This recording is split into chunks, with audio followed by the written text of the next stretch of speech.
Yo, yo, yo, what it do, chat? Welcome back to the stream. Hopefully everyone is having a good morning.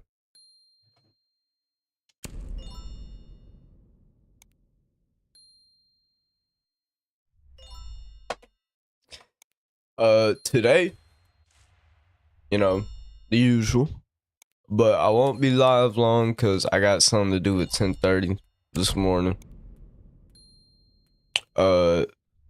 My homeboy came over last night and he was like, "Did you get your final black ice pack?" And I was like, "Yeah." And he wanted me to open it, and this is what the fuck I got. So I'm sorry, chat, that this won't be part of the pack opening. And I think he wanted me to open like 2 other packs. So that's it. And yeah, I'm gonna have to reuse my boosters whenever they expire.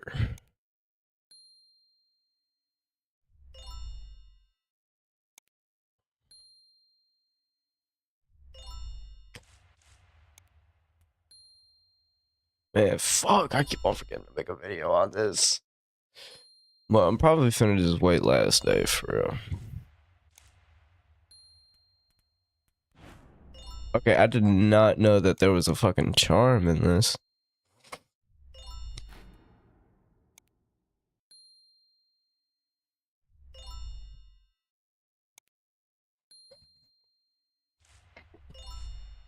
Oh yeah, chat, my nose is really stuffy. Probably because of, partially the weather and the drugs, kind of just, fries my allergies in every single way possible.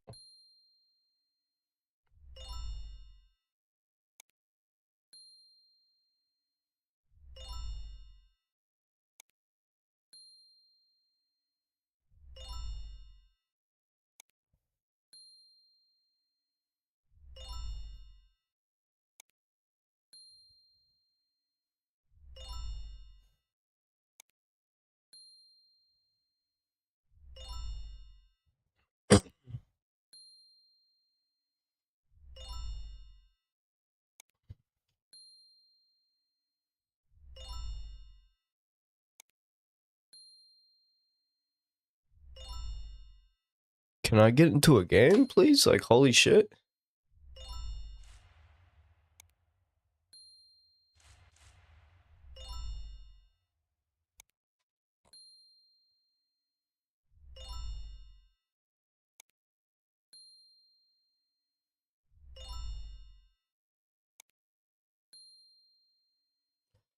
Found a game at like 2 minutes. Are we fucking dead ass?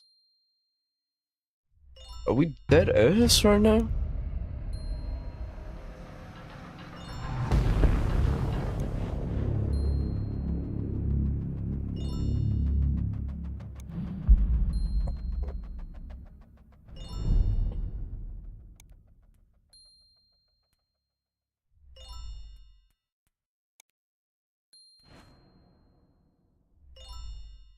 Oh, fuck no. Fuck no. We might be getting slammed on, chat. They got a full team of bronzes. We got a fucking copper 3 and a copper 4. So, I don't know. I don't know if we're gonna win this game.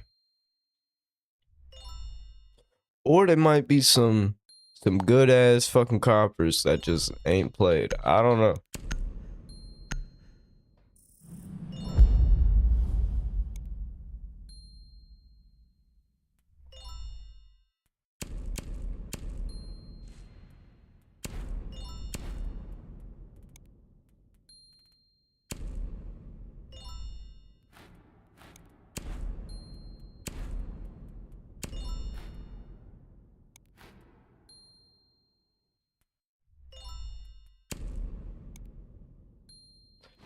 Dude, that shit look fire.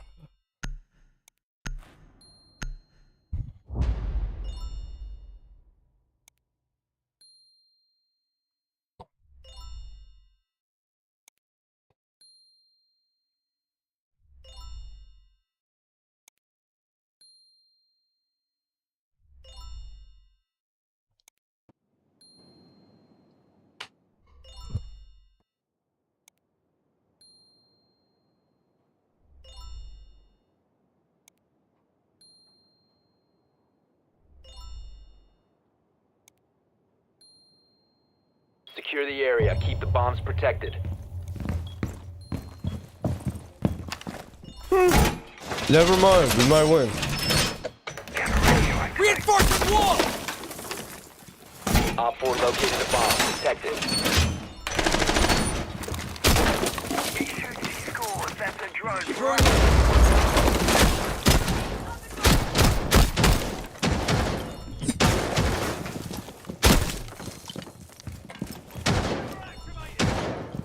Loading new magazine.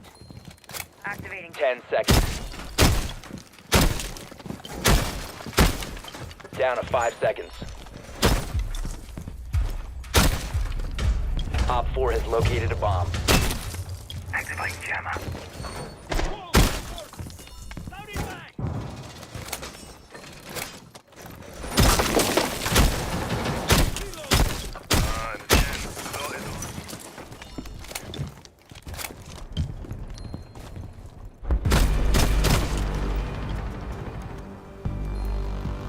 Fucking pussies.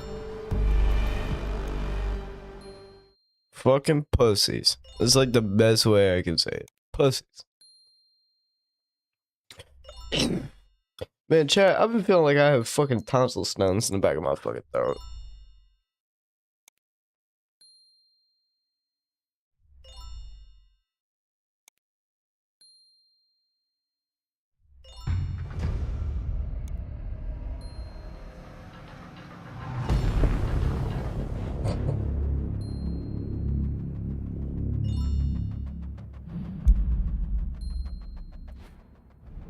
Okay, okay.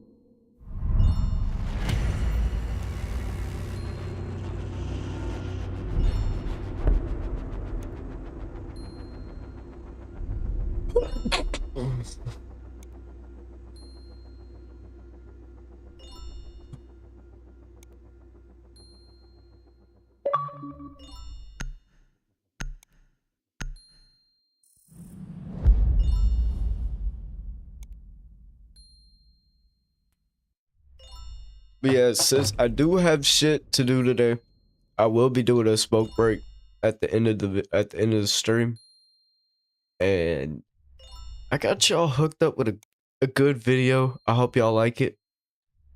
So yeah.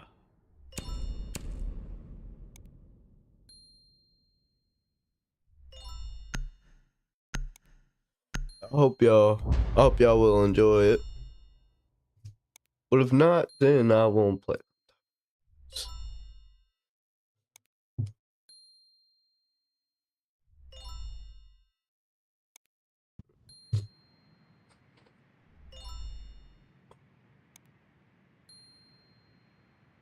Are we ready to win this game? Yes! Alright, let motherfucking do this shit.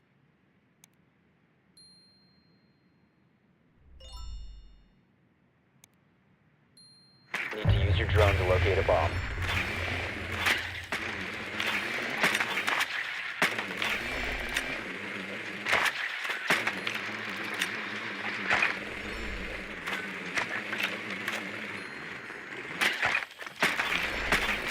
Your drone has found a bomb.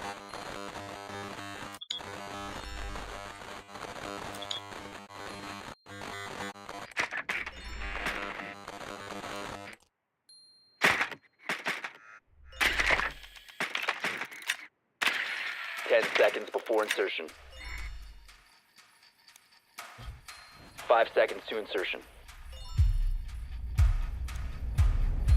Proceed to bomb's location and defuse it. Rainbow's a unit of elite operatives from around the world. Consider them the cream of the crop. Oh, You got your claymores, or you got your see. Oh no, I'm not lying. Why are you Twitch? Did you get banned? No. No, he didn't. Are you gonna be able to do what you can do? Yeah. Okay. Awful. I might Somebody got muted down.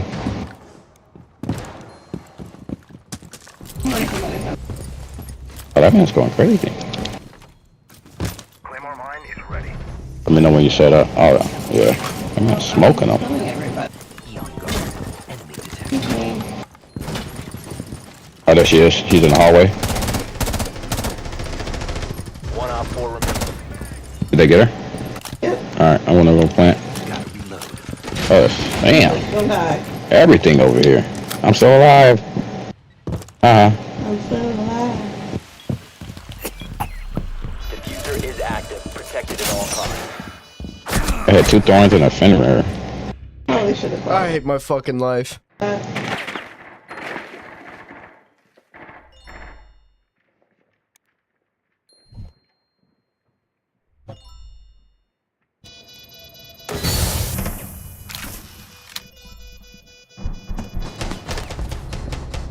Op 4 neutralized. I see you, Beefcake.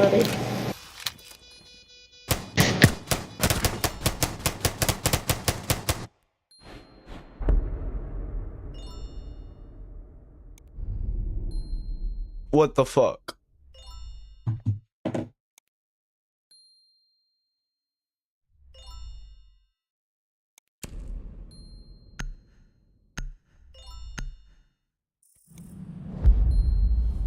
Why the fuck did they ban Solid Snake? I didn't even do shit.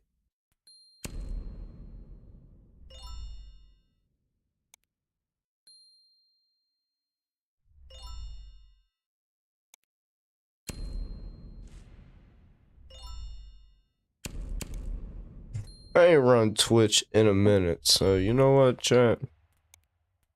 We gon' run Twitch.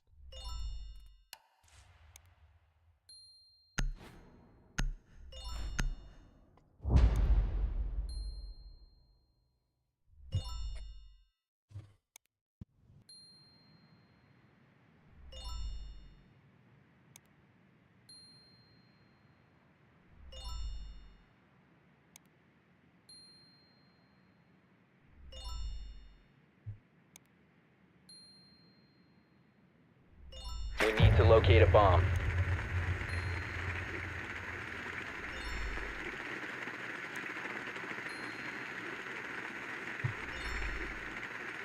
Your drone has found a bomb.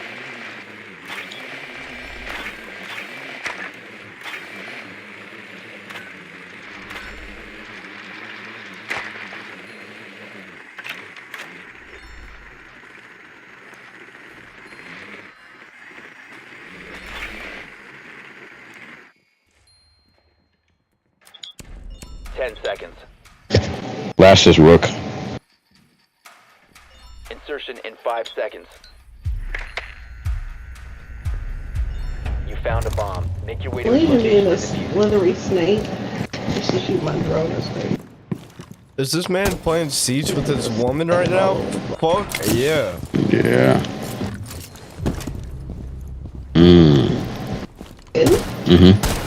Someone's trying to run out. We're gonna do a run out on you. He took him out already. Cade.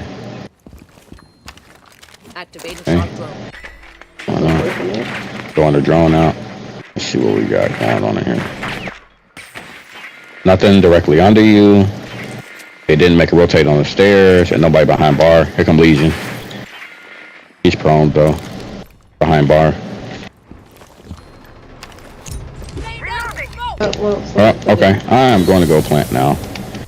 Okay, no, stupid. I'm getting a shot from somewhere to my left. Don't anybody. Protected at all costs. He got him. 4 last operator standing. What the fuck? Why am I always the last person fucking dying? Now, like, what the fuck? He's in second sight. Took out 2. Rotate hole behind bar. Somebody out there. And Who took my kill again? you got it. Friendly mission success. No, I did not. Yes, you did. Says What? it. Look, your name. It told me assist. I swear to God, I don't have a kill. Oh, you don't have a kill. Who the fuck he taking my kill? That's Beefcake. He's going crazy. Alright, Brody. Give that man his. Yeah. Okay, but I'm 2 assists. Who you want, Legion? You know. Cade, Damn. Oh, This my kills back. you're not getting those kills back. You're getting 2 assists. This fucking woman's doing better than me this morning, chat. What in the fuck? What in the fuck? Alright, that's what you're getting.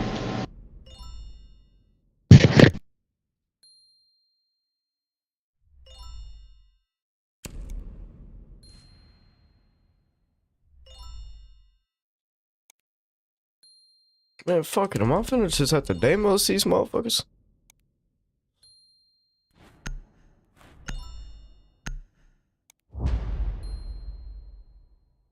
Cause like I am genuinely doing some shit this morning. Holy fuck.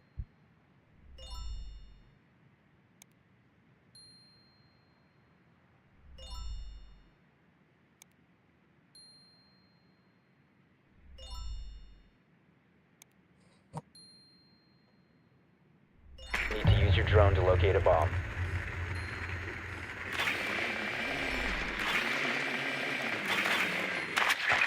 Drone has located a bomb.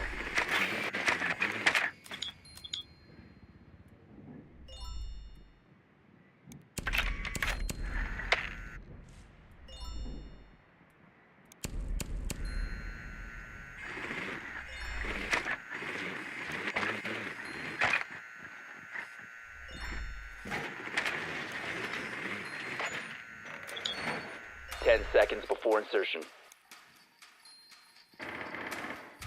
5 seconds to insertion. Proceed to bomb's location and defuse it.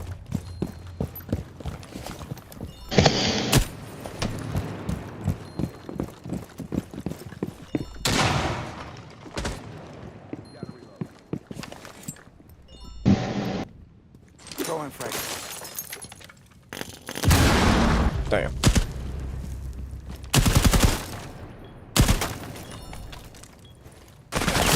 Oh, I hate my life. I hate it. I hate it. I hate it. Why the fuck am I the first one dead?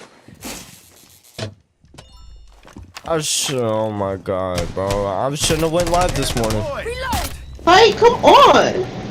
I should not have went Get live off this my morning. This kill. kid's a There's nobody fucking behind dumbass. What the fuck? There's nobody up there. I am going to go right here soon. Hold on, wait. It's interrogated. I thought.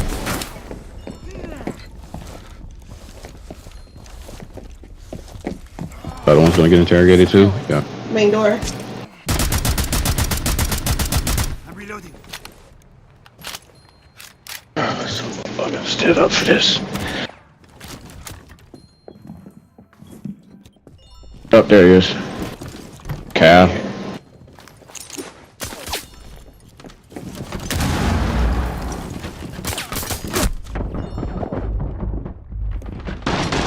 Diffuser is no longer in your possession. Fucking way. She got me, babe. Down to one friendly.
Op 4 last stop standing. 15 seconds left. 10 seconds remaining. 5 seconds left. All friendlies have been eliminated. I think I might have just killed her. Yeah, I did. I did. I did, bro. I fucking sold. I gave it the wrong fucking ping, bro.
Secure the area. Keep the bombs protected.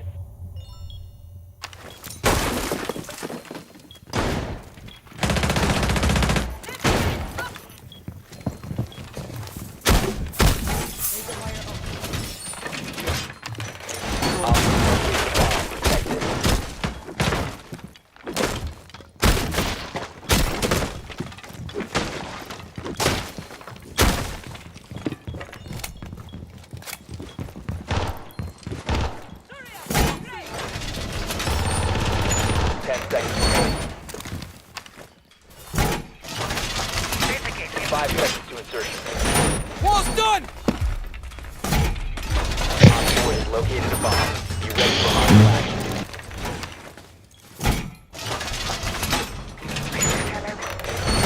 Wall fortified!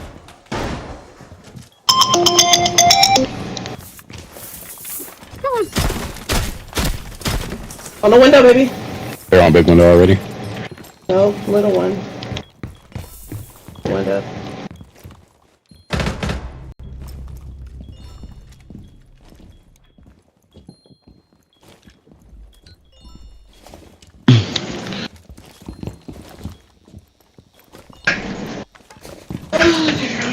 This kid gotta go on mute. I can't hear shit.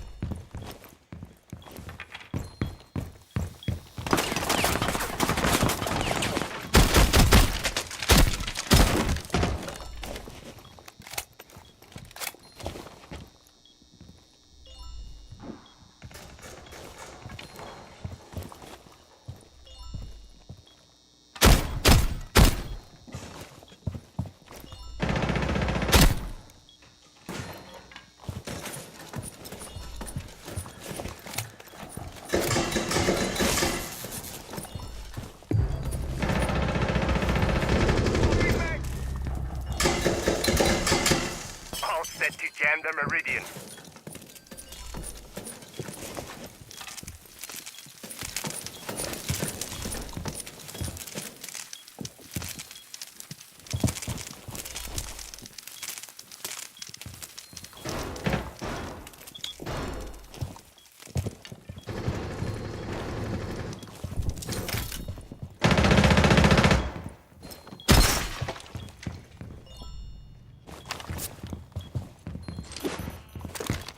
Detonating C4. Setting needle candy.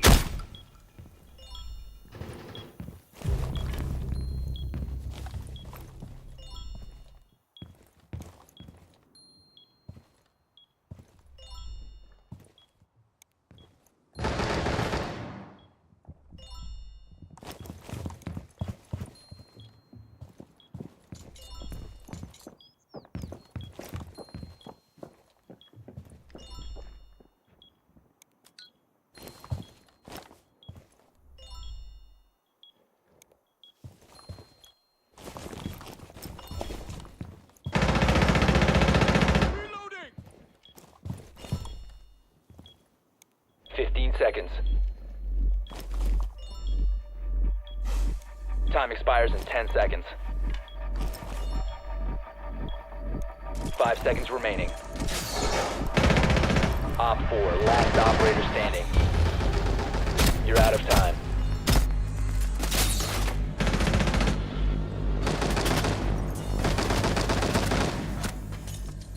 Fuck yeah, I guess I don't have to do shit.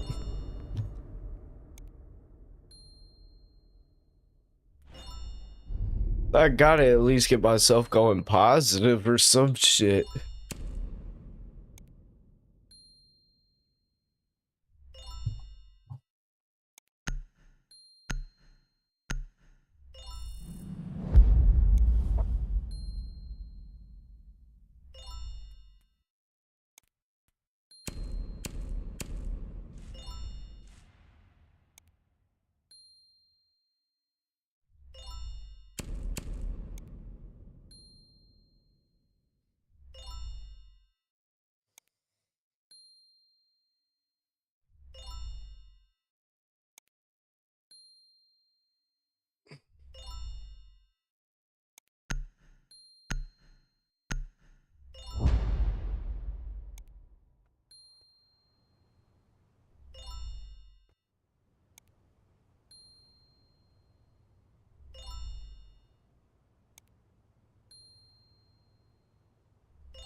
Protect the bombs.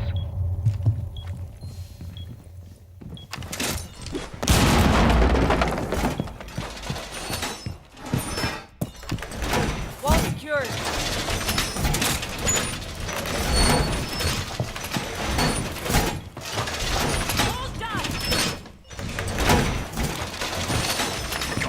Bomb location compromised. Plan accordingly. Got their drone. Let's go.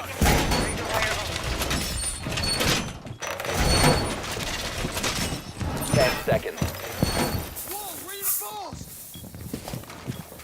5 seconds and counting. Op 4 has located a bomb. Sorry. Let's get cracking. I'll get back to you. Setting the razor.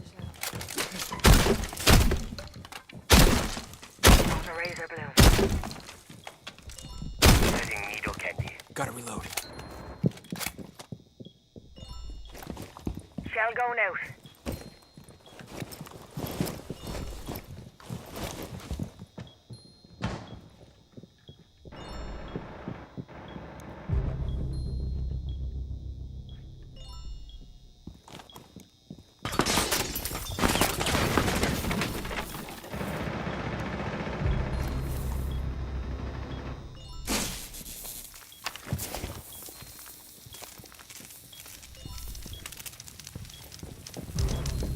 We're ready.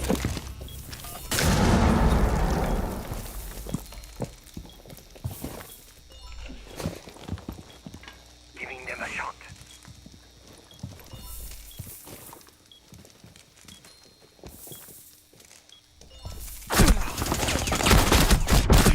One Op 4 remaining. We fucking traded. Let's watch this.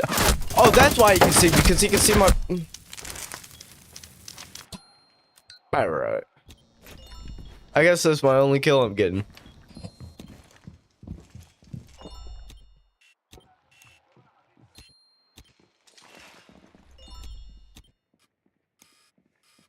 Reloading!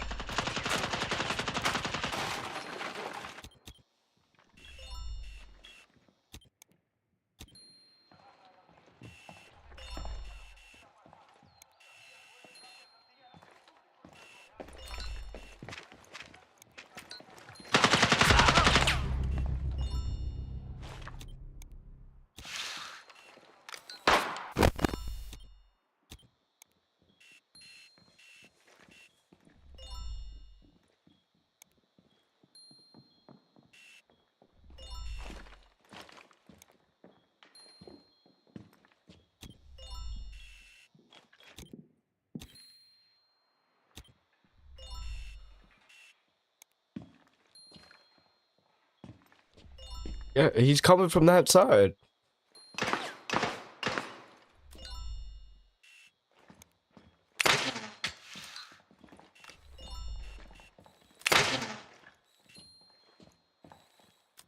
Down to 15 seconds.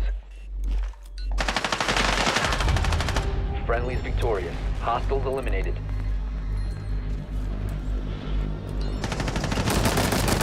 Holy pre-fire.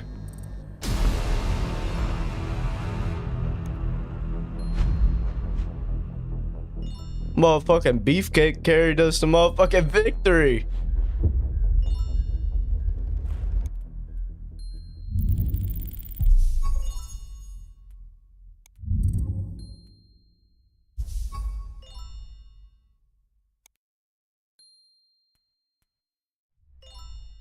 Motherfucking Beefcake was on that shit.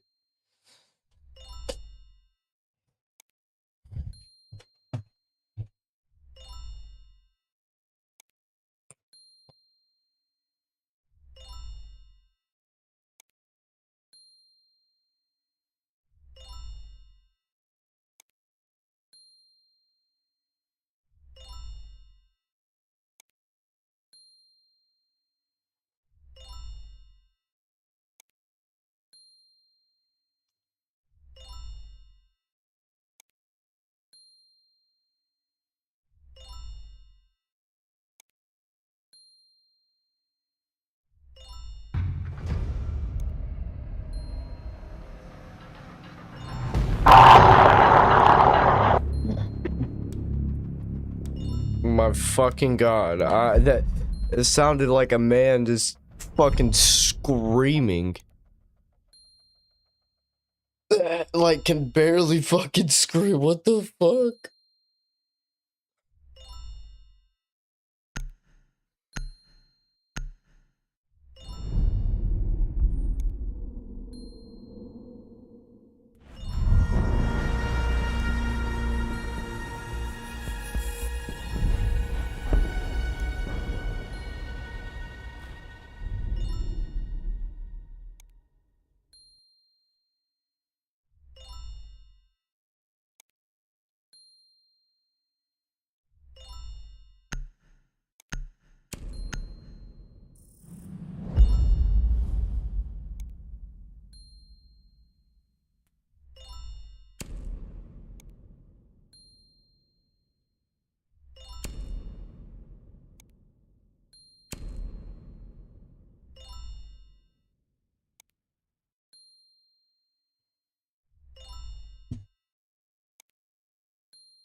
Secure the area. Keep the bombs protected.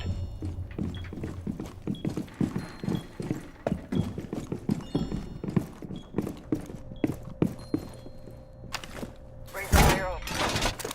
Let's get in place on the Razor Blue. Reinforcing wall! Op 4 located the bomb. Protect it.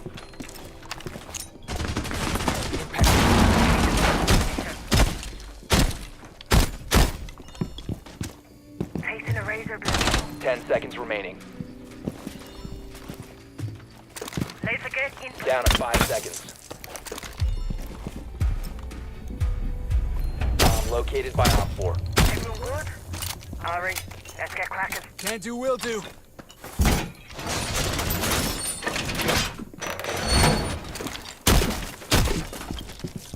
Setting the Razor cell.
Well, like, what the fuck?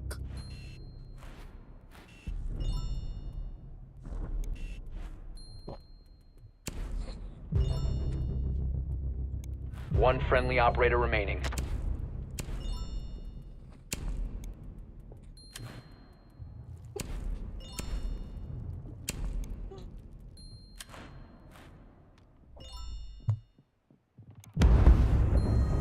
Mission failed. All friendlies have been neutralized. Oh wait, that kid didn't even leave.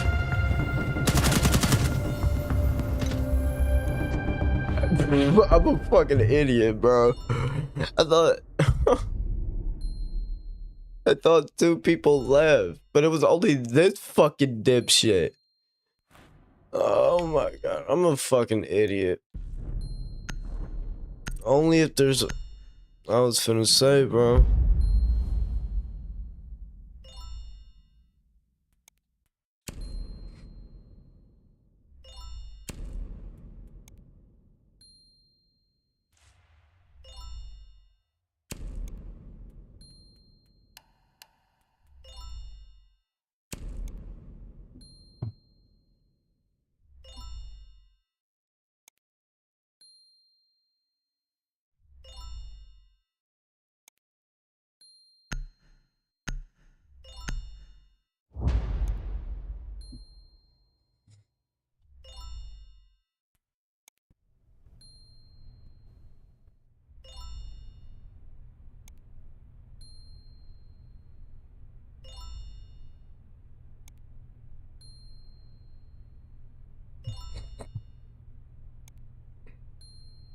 Secure the bombs.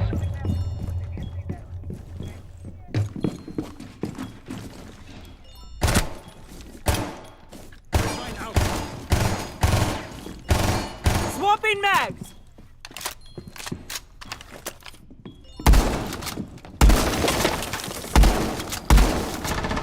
Op 4 located a bomb. Protect it. Changing mags! Nice, got it through.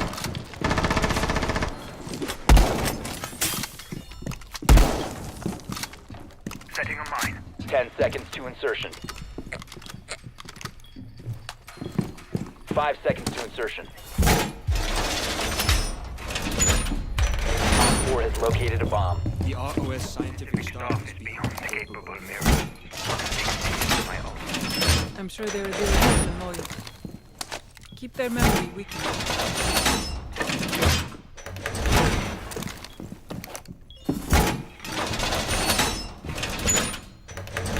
Wall secured!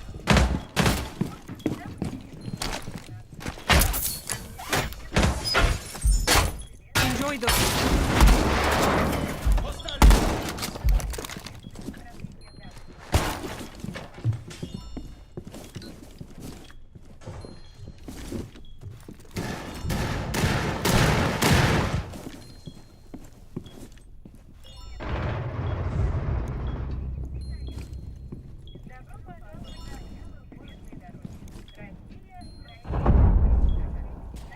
C4 ready. Detonating.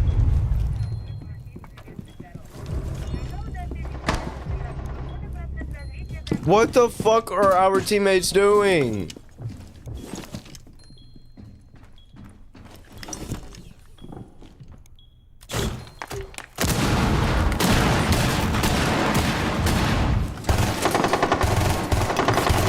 Changing mags!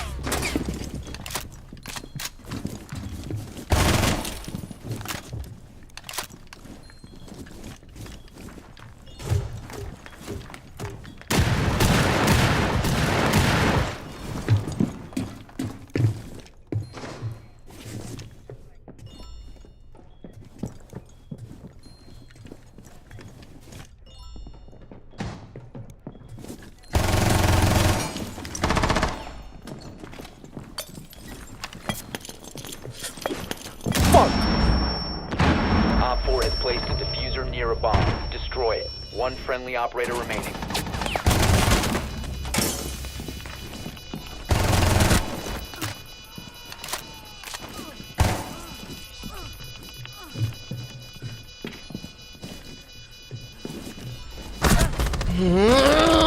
Failed. All friendlies have been neutralized.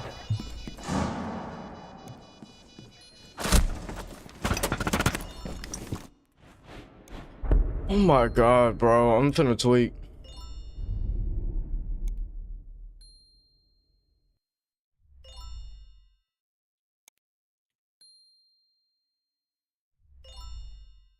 Like, genuinely, I'm gonna fucking tweak.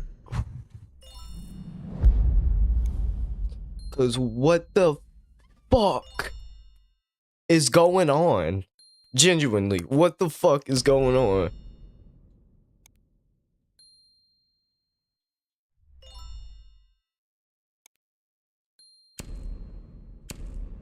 Holy shit.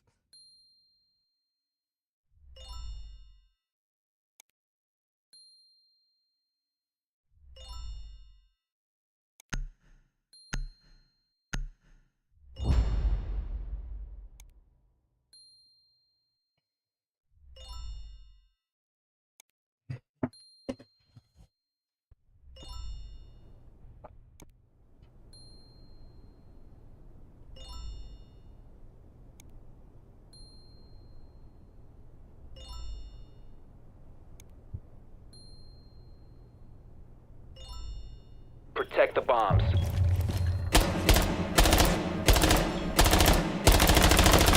Reload!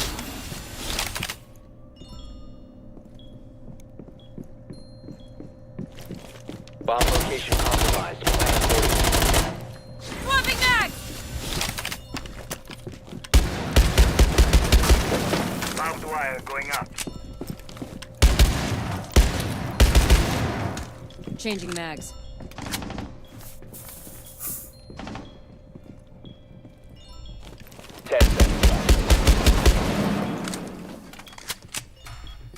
Five seconds left. Op 4 has located a bomb.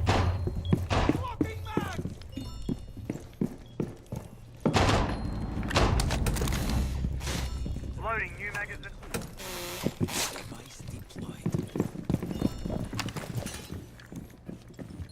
New feed active. Reloading. ADD mounted. Don't stand close.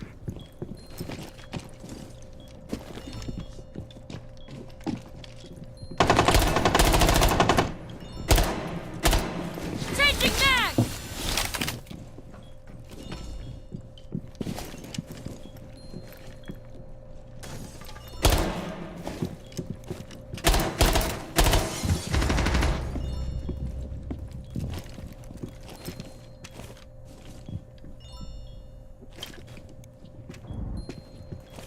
Activating glass!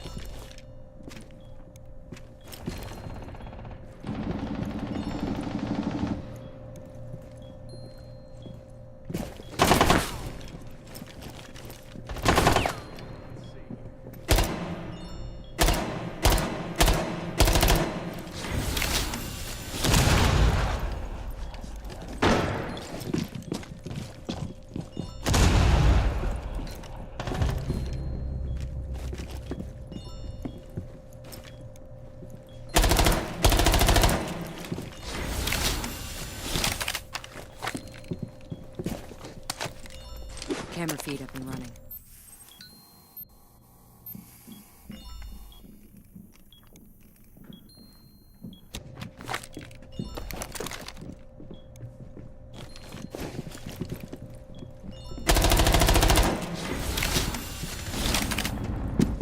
Activating glass.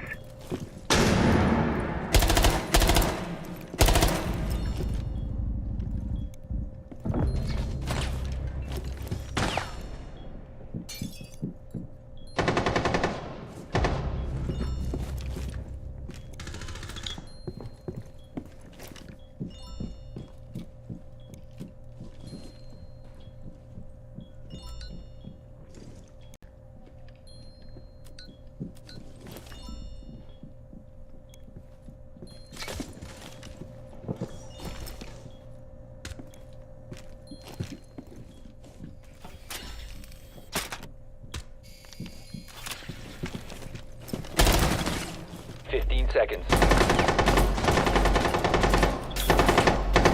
10 seconds left. 5 seconds remaining.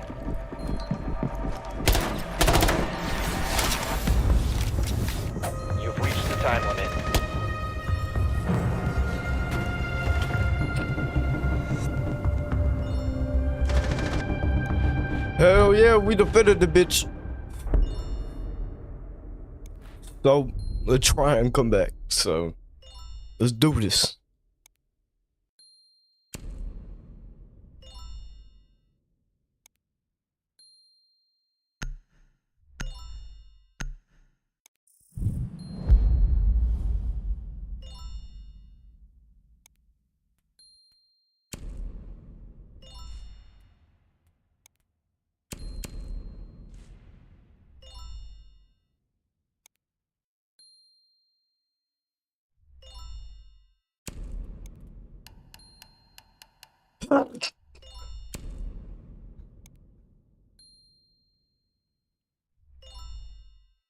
Holy shit.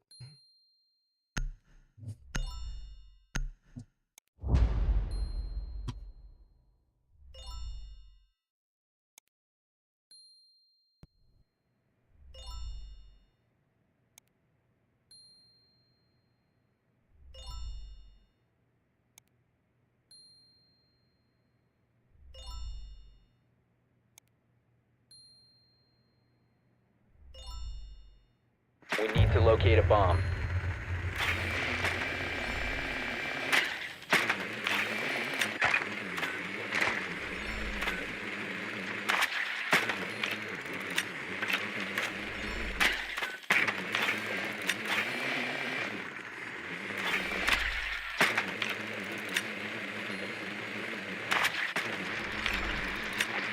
Be advised your drone has located a bomb.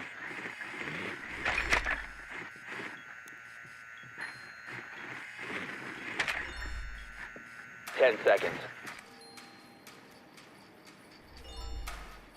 5 seconds to insertion. You found a bomb. Make your way to its location and defuse it.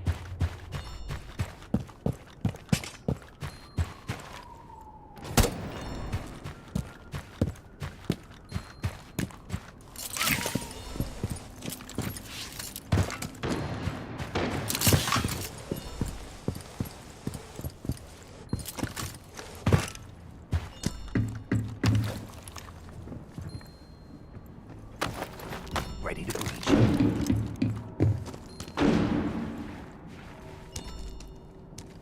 Light set.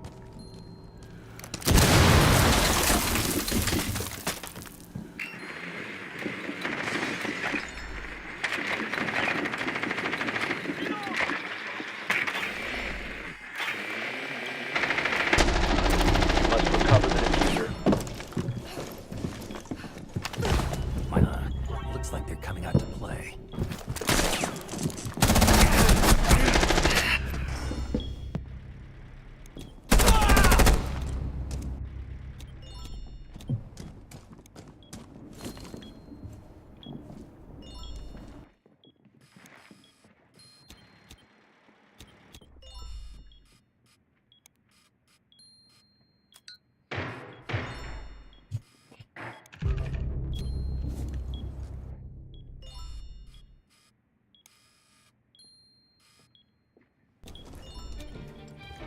One op 4 remaining.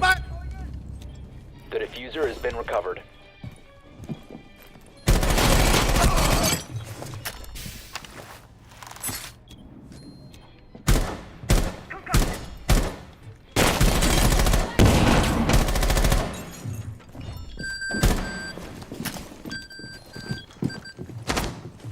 Wallbang him!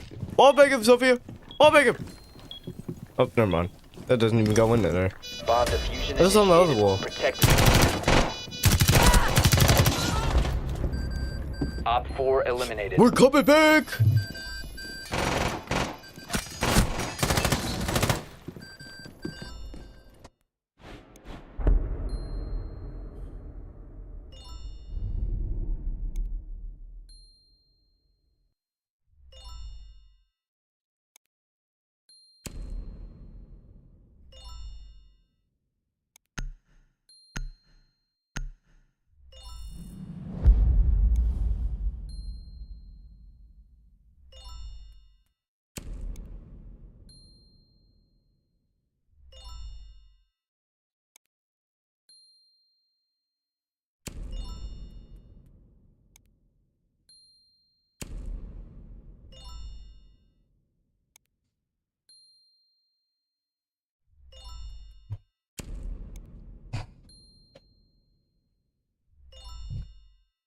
Yeah. I'm finna turn this game around, chat. We gon' turn this bitch around. Quit motherfucking playing. Yeah. I went to sleep at like 10 o'clock. I'm like literally fine. I got all the sleep I need. Yeah, why the fuck are you up so early?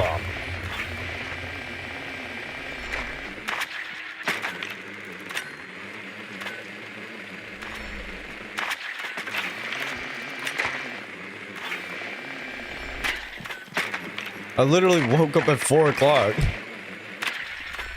Or not 4 o'clock, but at 5 o'clock, we'll say that. Located a bomb.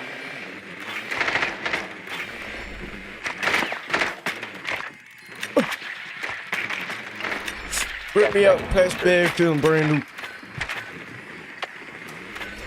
Insertion in 5 seconds. Bro, this motherfucker really wants my drone Found the gone, bomb. and he got Make your it. way to its location and defuse it. He got it gone.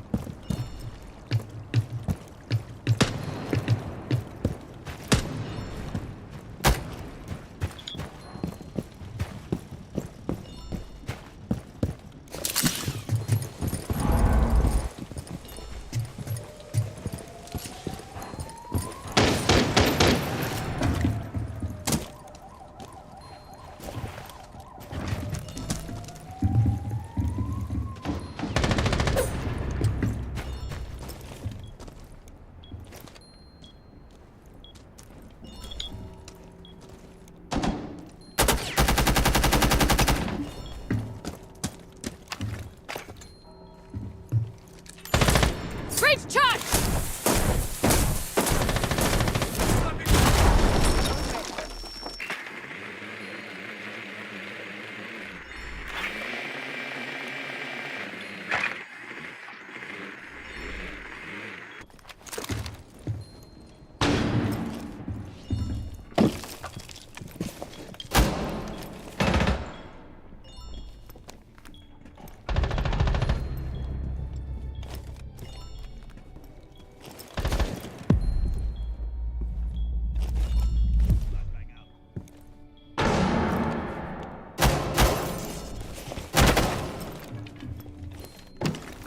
Flash set.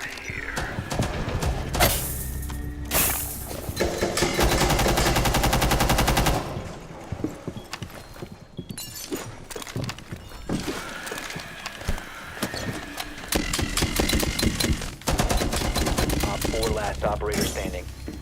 Diffuser is active, protected at all costs.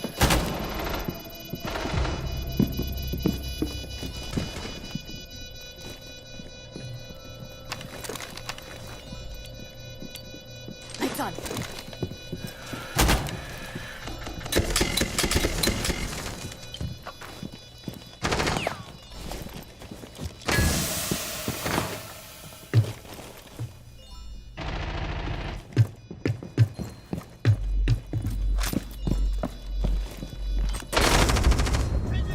Op 4 neutralized. Mission successful.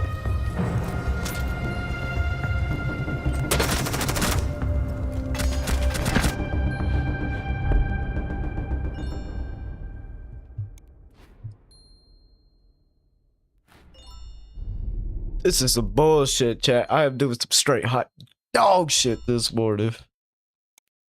Holy fuck.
drone to locate a bomb.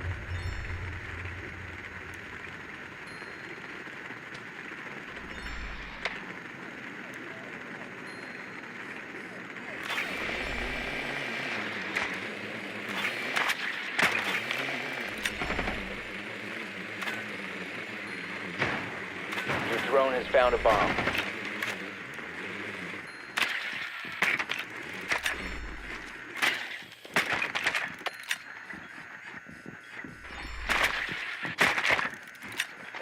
Seconds. 5 seconds to insertion. Proceed to bomb's location and defuse it.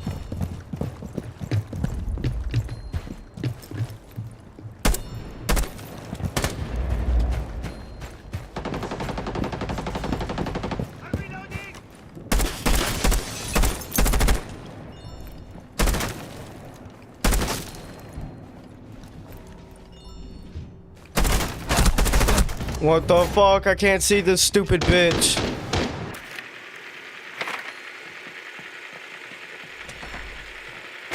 Oh. Drone ready.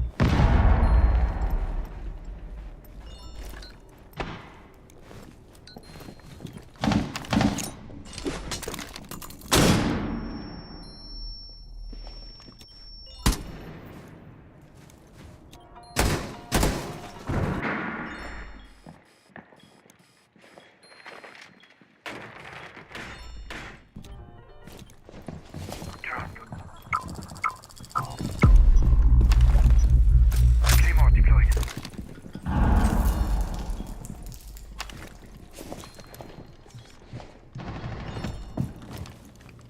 Going for a drive.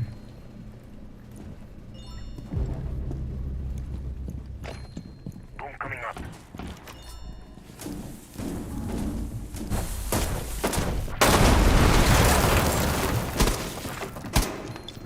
RCE going out.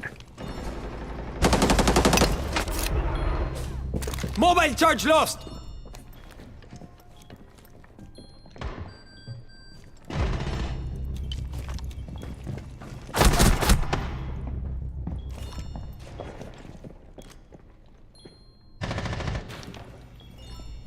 The diffuser is no longer in your possession. Friendly, last operator standing. Op 4 eliminated all friendlies.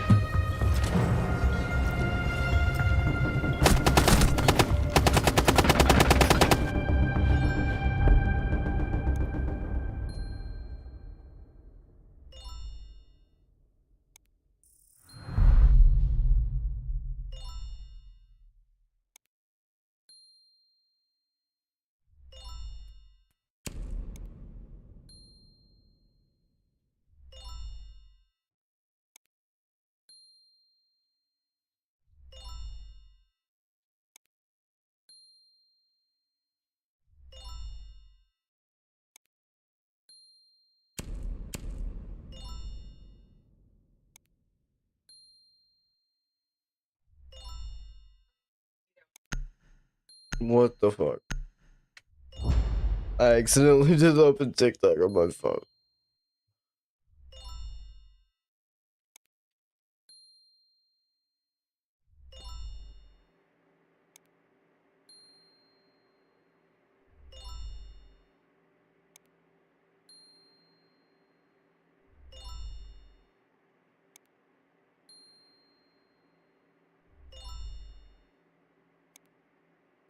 Need to use your drone to locate a bomb.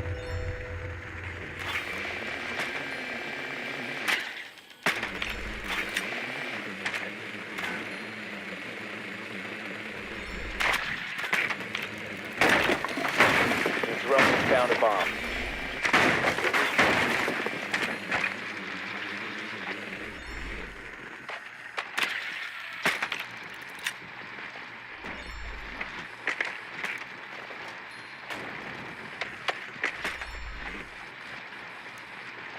Insertion in 10 seconds.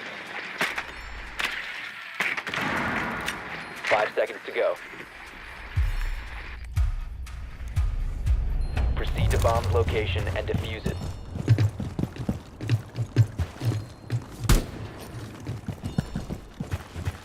don't give a fuck. I swear to God, if I die to this shit again, I'm actually finna be pissed.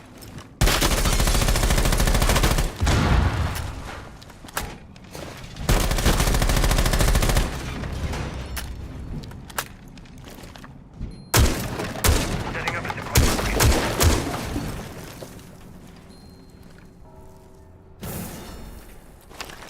Drone ready.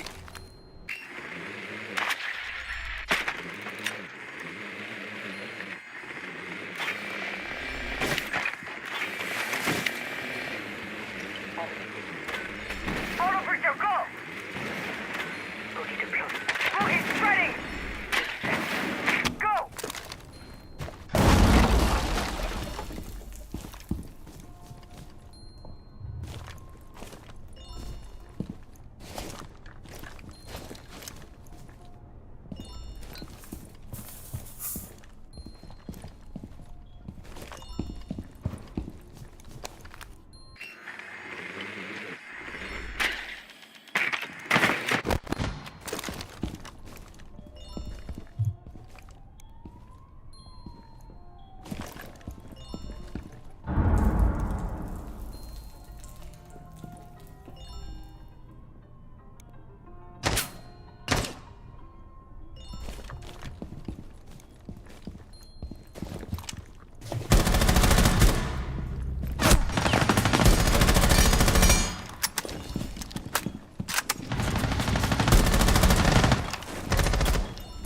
Using flashbang. Loading mag. Fuck! I hate this game in every single fucking way!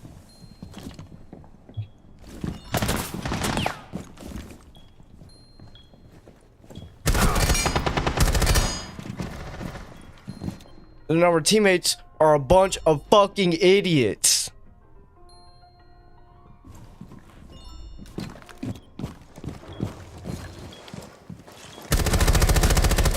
You have dropped the diffuser.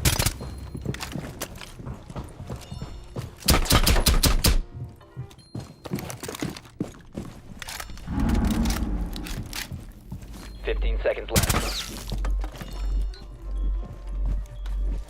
10 seconds remaining. Down to one friendly. Right, we're fucking cooked because these kids are idiots. Op 4 eliminated all friendlies.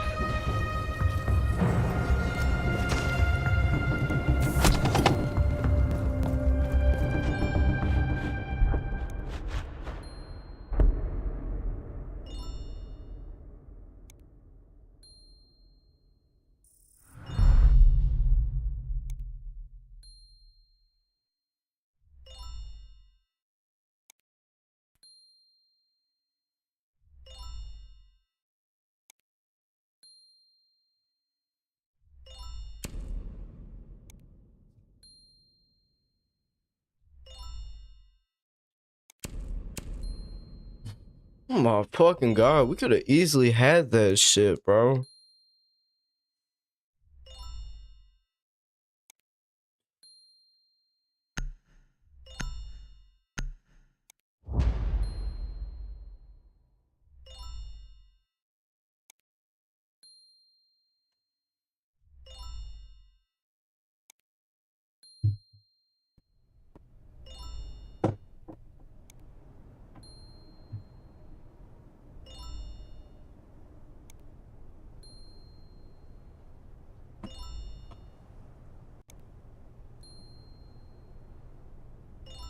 Secure the bombs.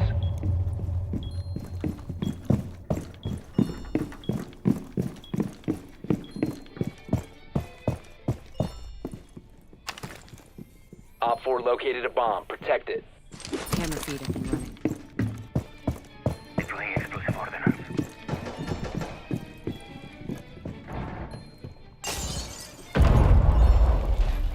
New feed active.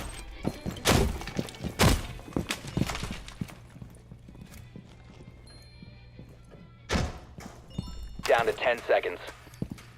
Camera in position. 5 seconds. Changing mag! Op 4 has located a bomb. Get ready to engage. All guns ready. If you need it. Morgan is ready. Use it if you have to.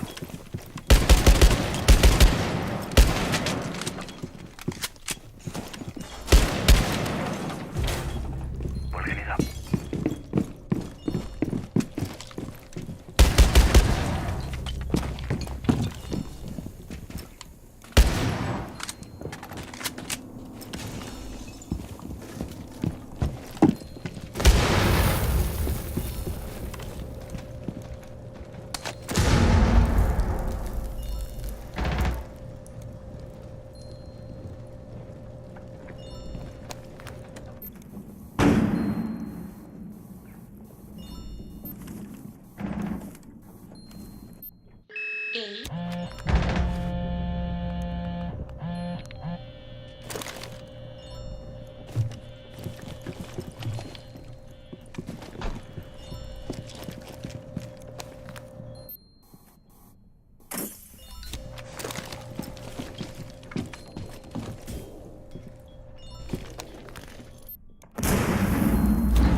Op 4, last stop standing.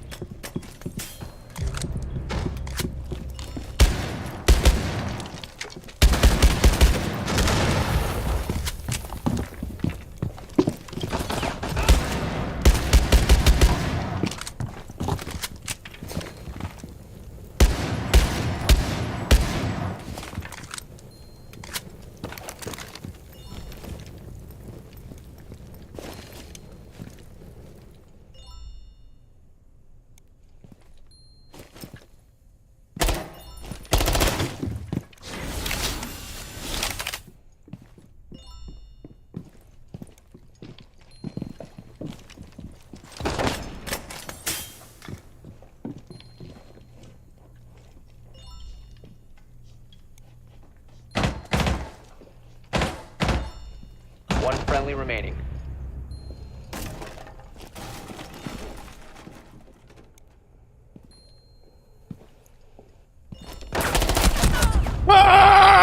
Mission failed. All friendlies were eliminated.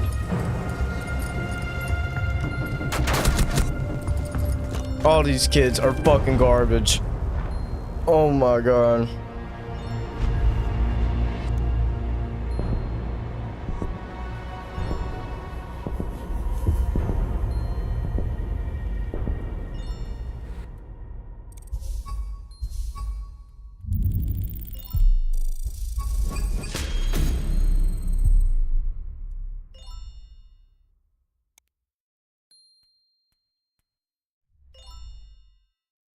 Fucking dumbass kids, bro. God damn.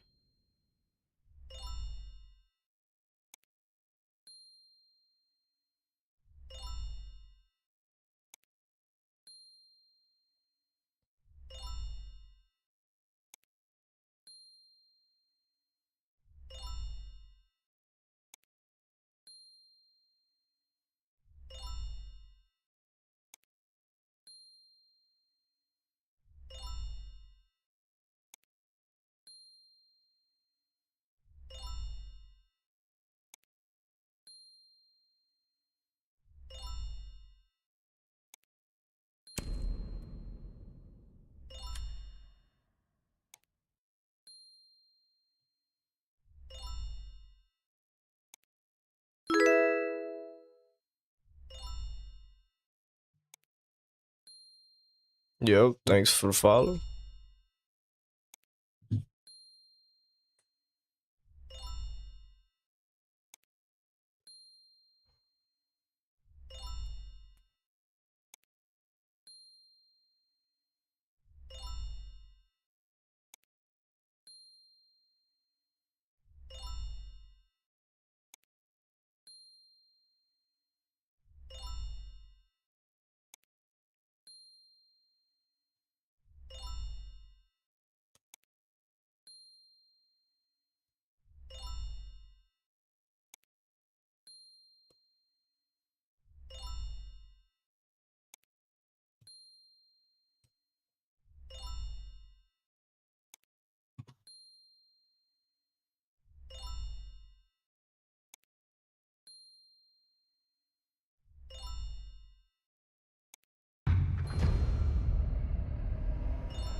Hey, what the fuck? This is a ranked map? Ah, fuck me.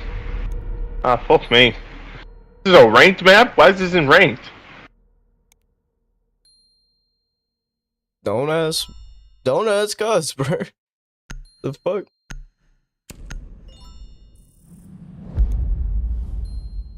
Thinking I would know these details, no.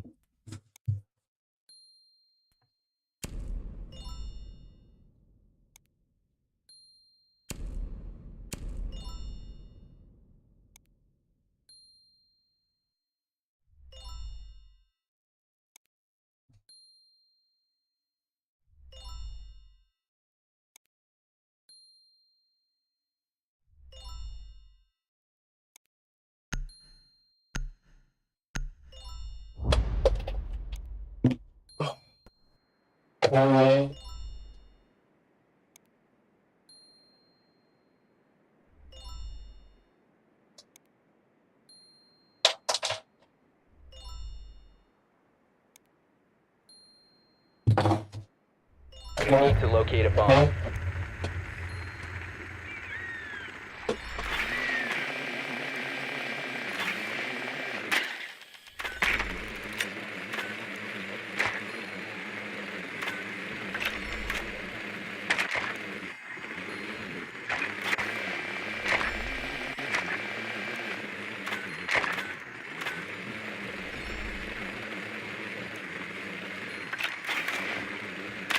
Your drone has found a bomb.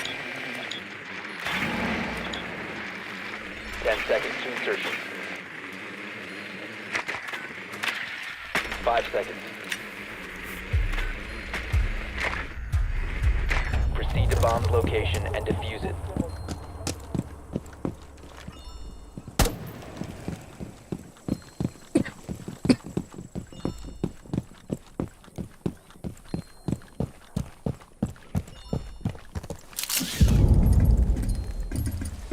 Come out wherever you are.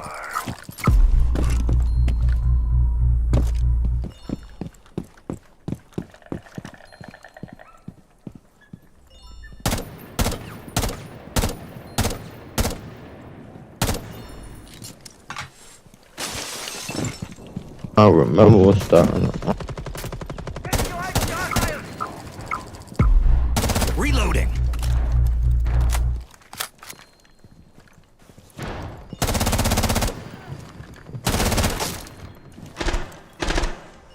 Reloading.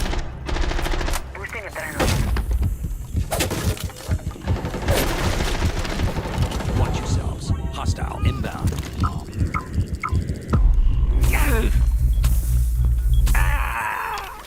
Nothing to worry about near me. Are we fucking serious?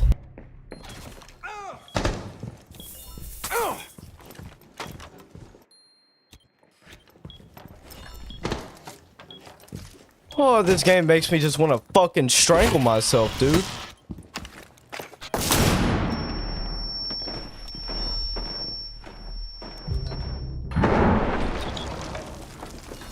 Bomb diffusion initiated.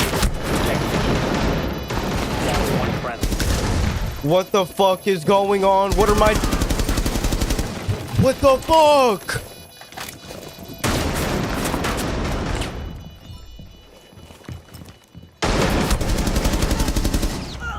What the fuck am I watching?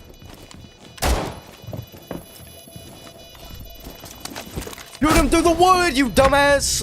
Oh my god.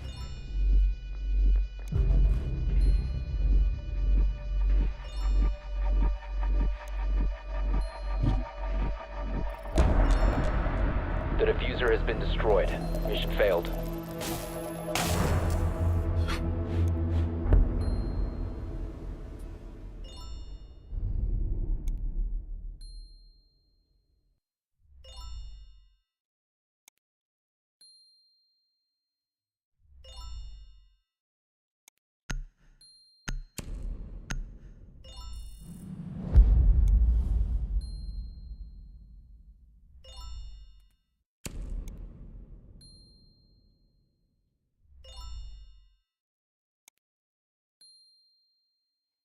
Man, I swear to God, bro, if I lose this game, I'm getting off fucking stream, bro. Like, I'm genuinely not finna lose RP to a bunch of fucking retards this morning that I can't go off on for letting them know they're fucking retarded.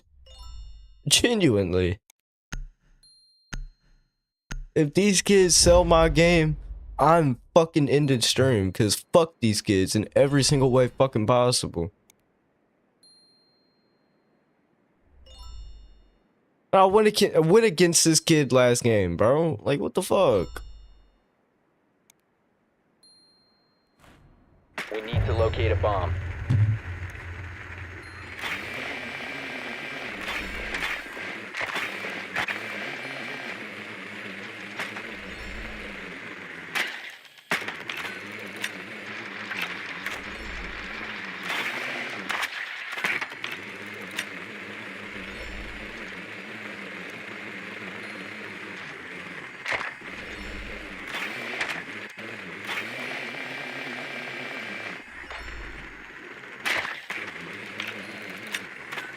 Ten seconds to go. 5 seconds to insertion. Your drone has found a bomb. You've located a bomb. Make your way to its location and defuse it.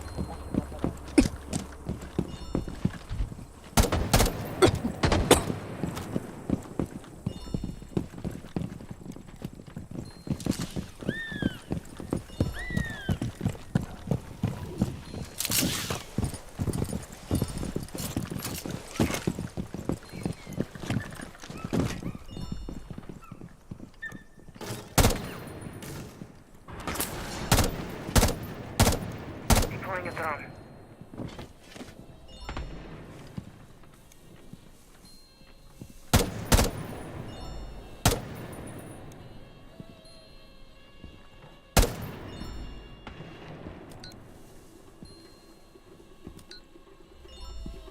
Reloading. Adrenaline.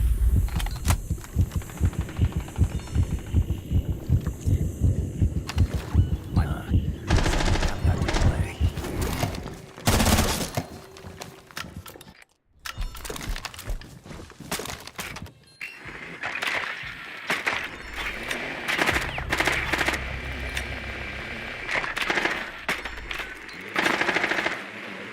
Located.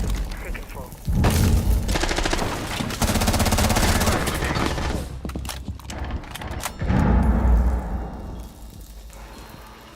Adrenaline searching.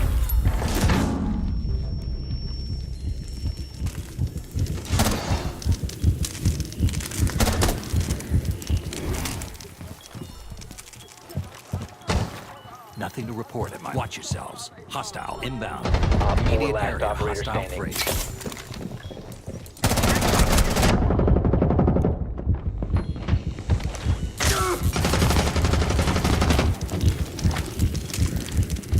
Diffuser is active. Protected at all costs.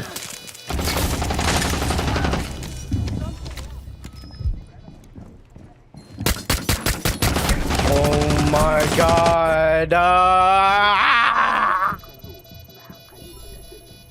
Fuck.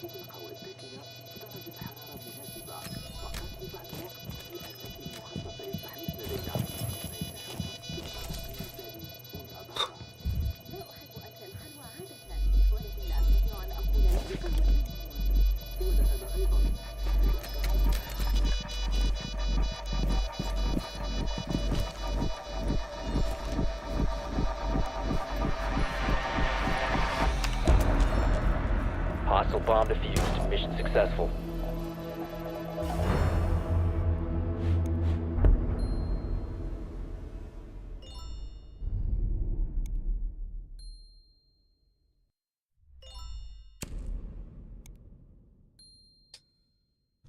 I'm not fucking using this goddamn operator, bro.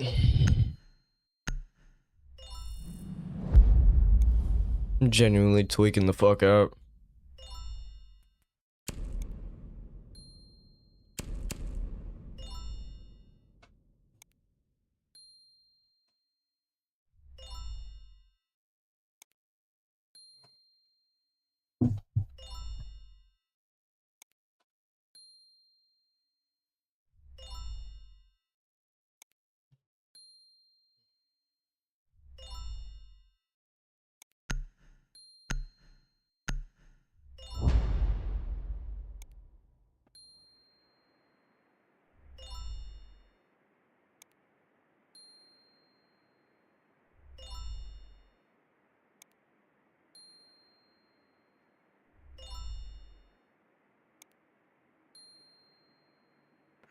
to locate a bomb.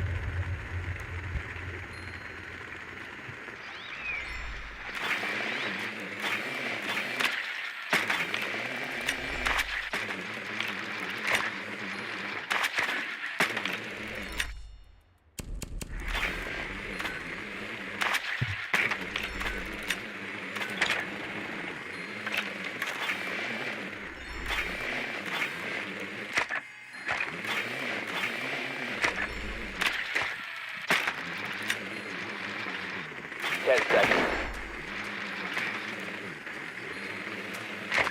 5 seconds before insertion. You must locate and defuse a bomb. Stay in control at all times. I've got you 6.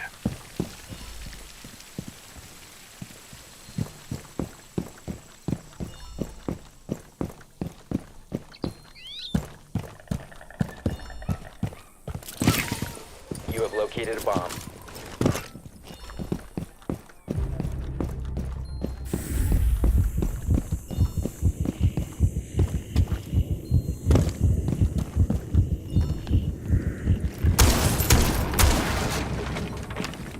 Deploying drone.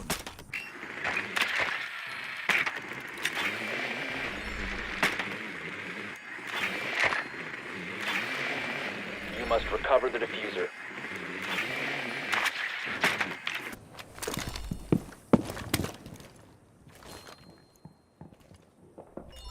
The diffuser is now secured.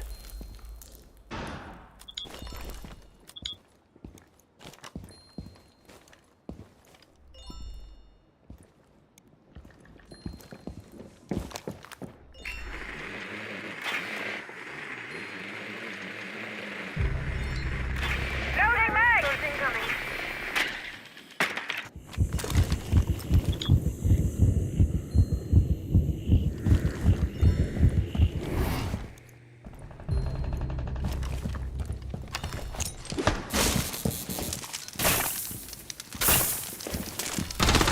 Oh my god, what are you doing right there?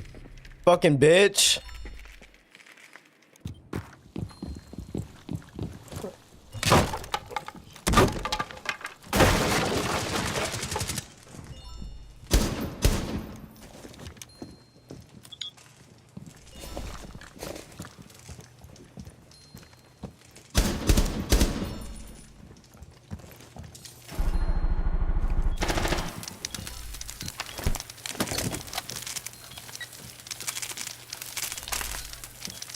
And then you ain't even go res dickhead with your Online and active. res him! Get me up. Get me up. You dumb fuck.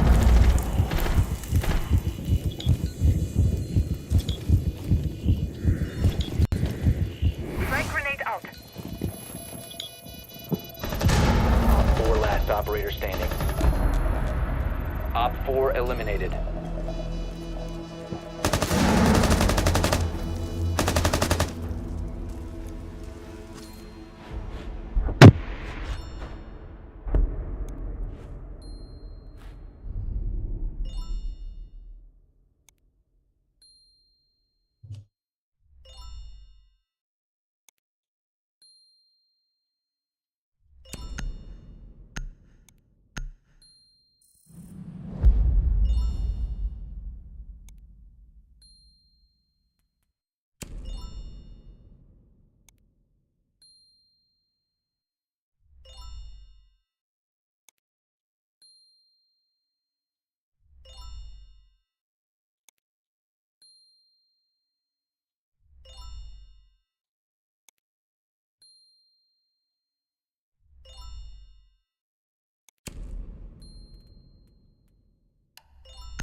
Protect the bombs.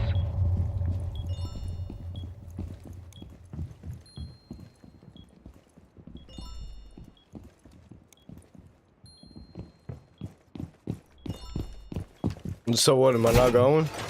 Or does it not happen?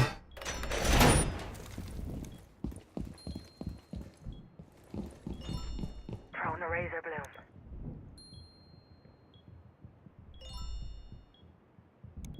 Throwing alarm. 10 seconds. 5 seconds and counting. Keep an eye out for Op 4 attempting to defuse your bombs. Razor shell.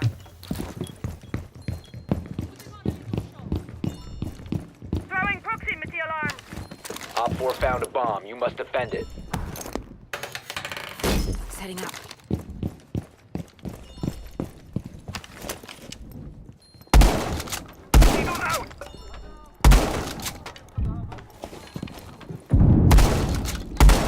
Reloading! Setting my +1. Razor shell out.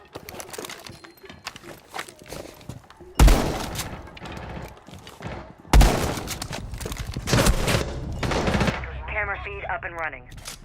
All set to Jam the Meridian.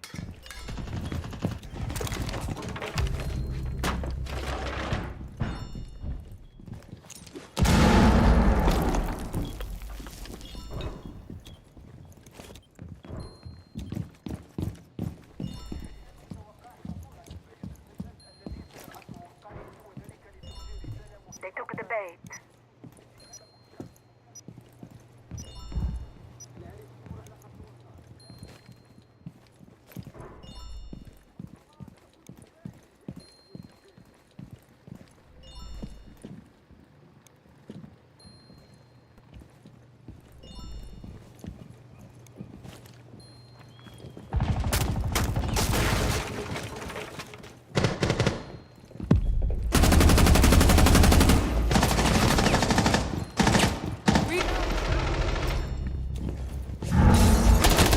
Op 4, Moving last back! operator standing.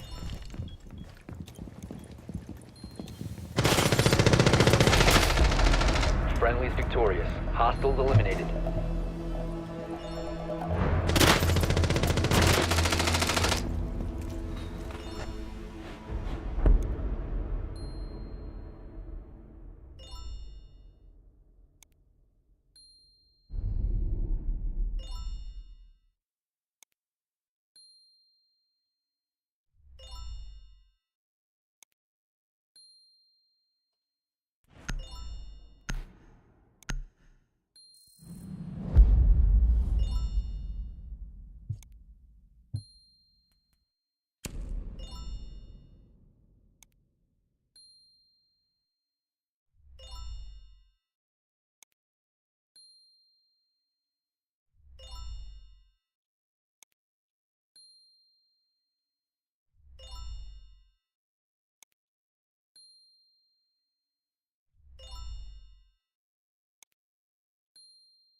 Secure the bombs.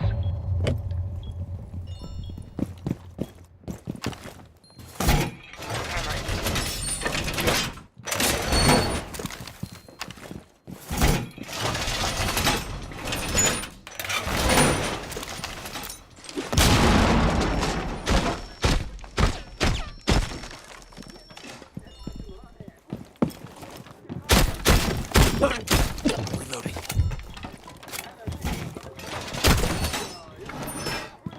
nice. What's the drive?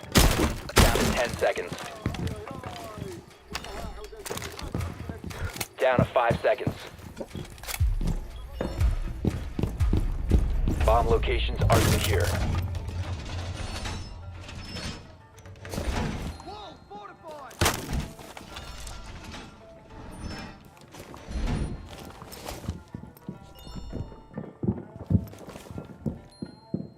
All set to jam the Meridian.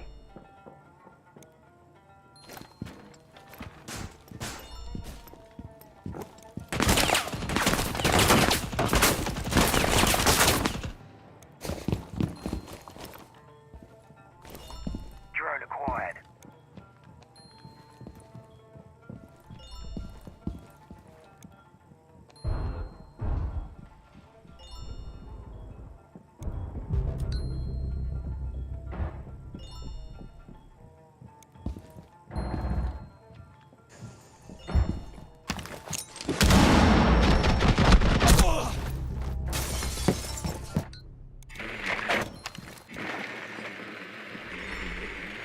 Op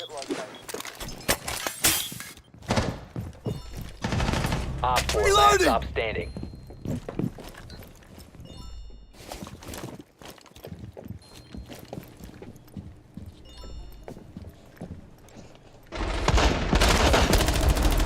Friendly's victorious. Hostiles eliminated.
I'm not in the mood to play anymore, chat, so yeah.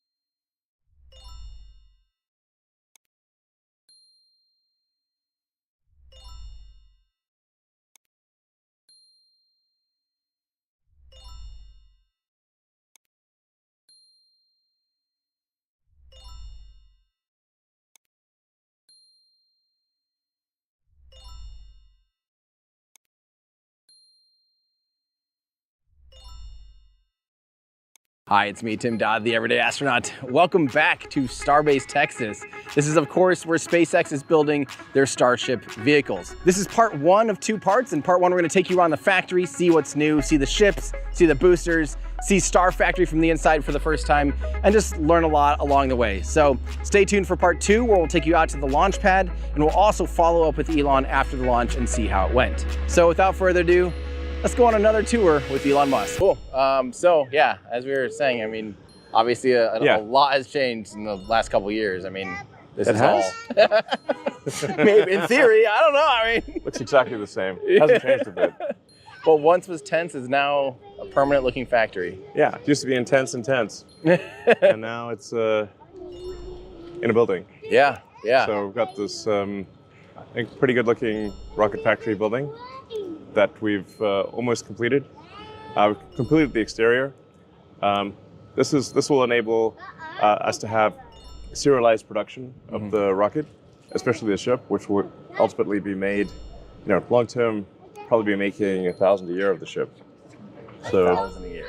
Yeah, well, got to build a city on Mars. Yeah, that's insane to think about. Yeah, I mean, we may not build 1,000 a year right here, but I think this is capable of 100 a year.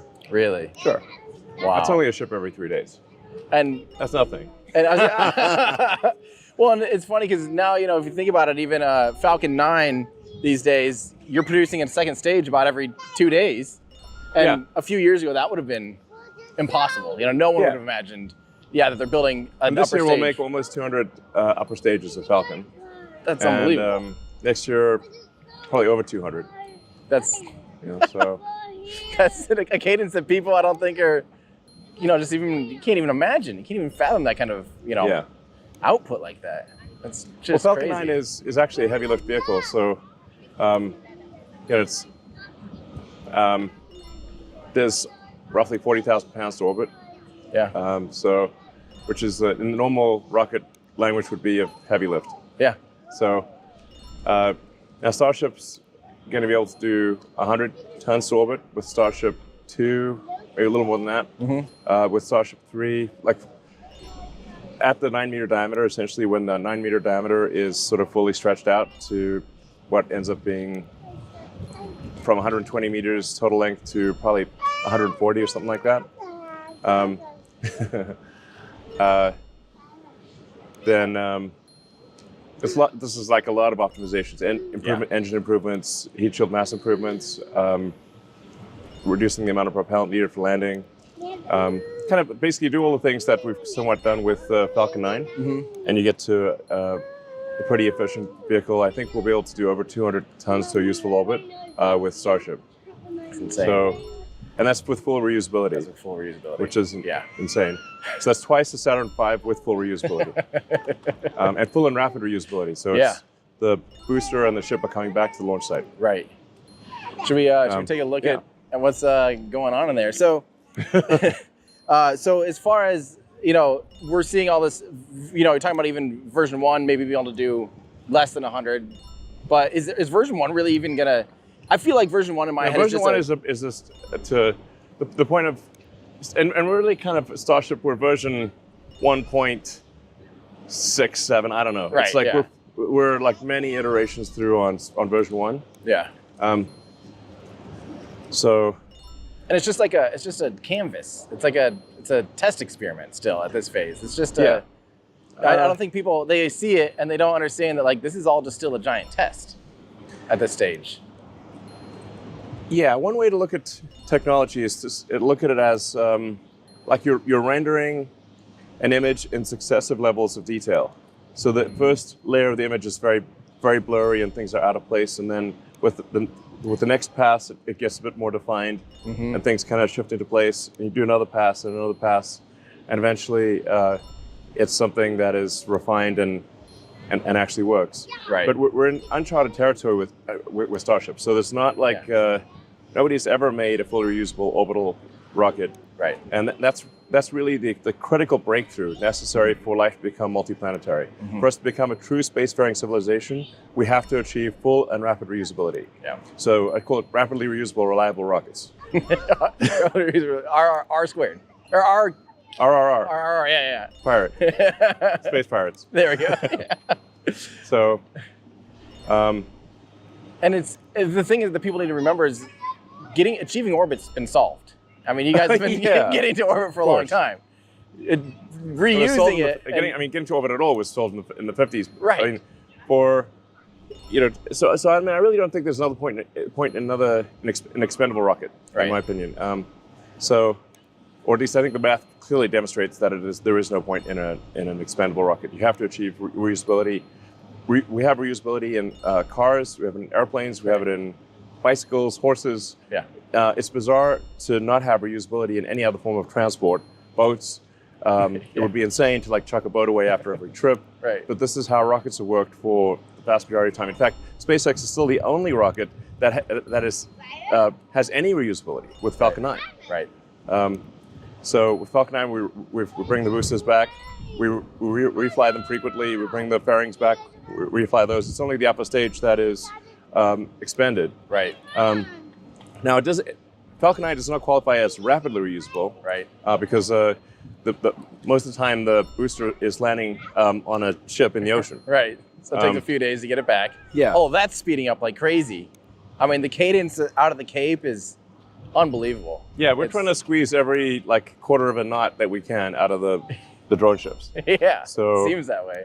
Yeah, we're jacking up the power on the ships, streamlining them, increasing the power on the tugging vessel so we can just haul ass as quickly as possible. Well, yeah, I think you just had your fastest turnaround just last week. There was it was something like, I don't remember the time, but it was something like 2 days or something from catching back and then out to catch again, which is insane. It used to take so much longer, and those are all those little things that people just aren't necessarily paying attention to that are continually improving. And the SpaceX Falcon team is doing an incredible job of achieving fast turnaround reusability given the architecture. Yeah.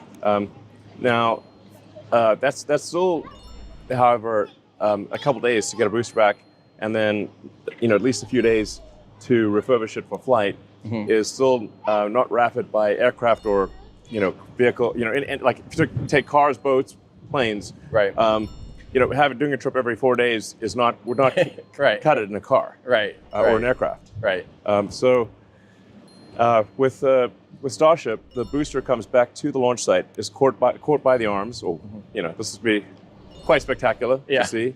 giant Mechazilla arms catching a rocket in midair, and then those arms put it back on the launch site, so you can have the booster back on the launch mount it's gonna come back and land in like 5 or 6 minutes. Right. So then you can probably get it back on the launch site in, well, if you really push it, you can probably get it back on the launch site in 10 minutes. Right. Or even 5 minutes, and then you can fill it up in half an hour. So you could be ready to go an hour later from the booster standpoint. And then if you've got ships lined up, you can drop another ship on, fill it with propellant, and in theory, you could be launching every couple hours. Yeah. It's hard to imagine now, but it was hard to imagine where Falcon 9 is today, 10 years ago. No one would have imagined what Falcon 9 is doing now. So I think time will tell that, you can just keep chipping away at all those little improvements. And so do you think you'll actually fly? Falcon 9 used to have reusability measured in months, then weeks, then days. And then for Falcon 9, the architecture is limited to, you really can't compress it down less than several days. Right. When you take the landing out to sea and then the necessary refurbishment of the booster that is required. So with Starship, we'll take it from days to 2 hours. Wow. Do you think? So then the ship has to go around the Earth, and depending upon what orbit it has, it's got to have a ground track that comes back over the launch site. Right. So that could take several orbits. So the ship could take several hours, sometimes half a day or something like that to come back. Reline, yeah. Yeah. So you'd want to have a lot more ships than boosters. Yeah. So if you're really going for max launch rate, you probably want roughly 5 ships for every booster. Yeah. And that's what you guys are building a pretty massive cadence here of ships and boosters already. Yeah. Now, do you think? Well, I mean, yeah, it's pretty slow compared to what it will be, like very slow. But we're also iterating the design, so each one is a little different from, in some cases, a lot different from the last one. Yeah. Are any of these are any of these going to be the V2 yet? Are we starting to get close to some V2 hardware yet, or?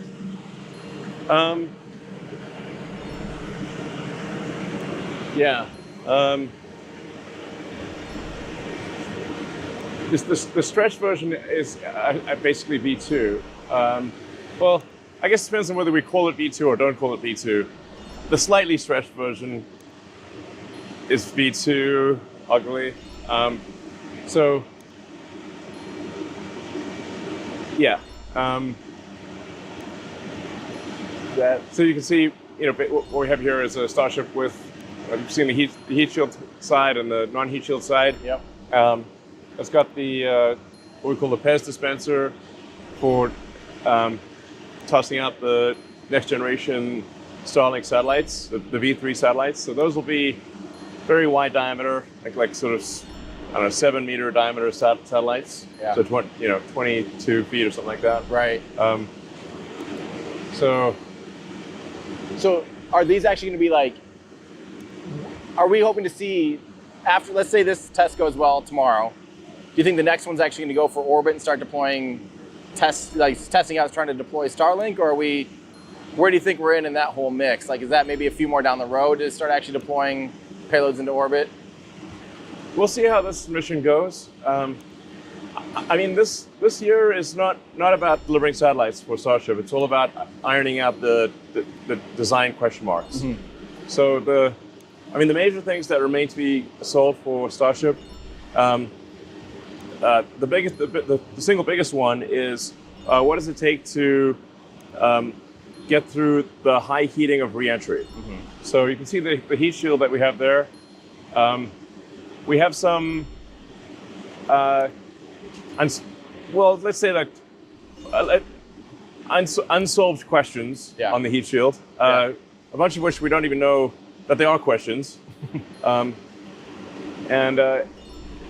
some we're aware of because there have been challenges in the past, like with Space Shuttle, the sort of the hinge area and the hinge gap, and sealing that hinge gap and not having hot gas just go flowing super fast through That the interface there. yeah through well at where the flap hinge is. Yep.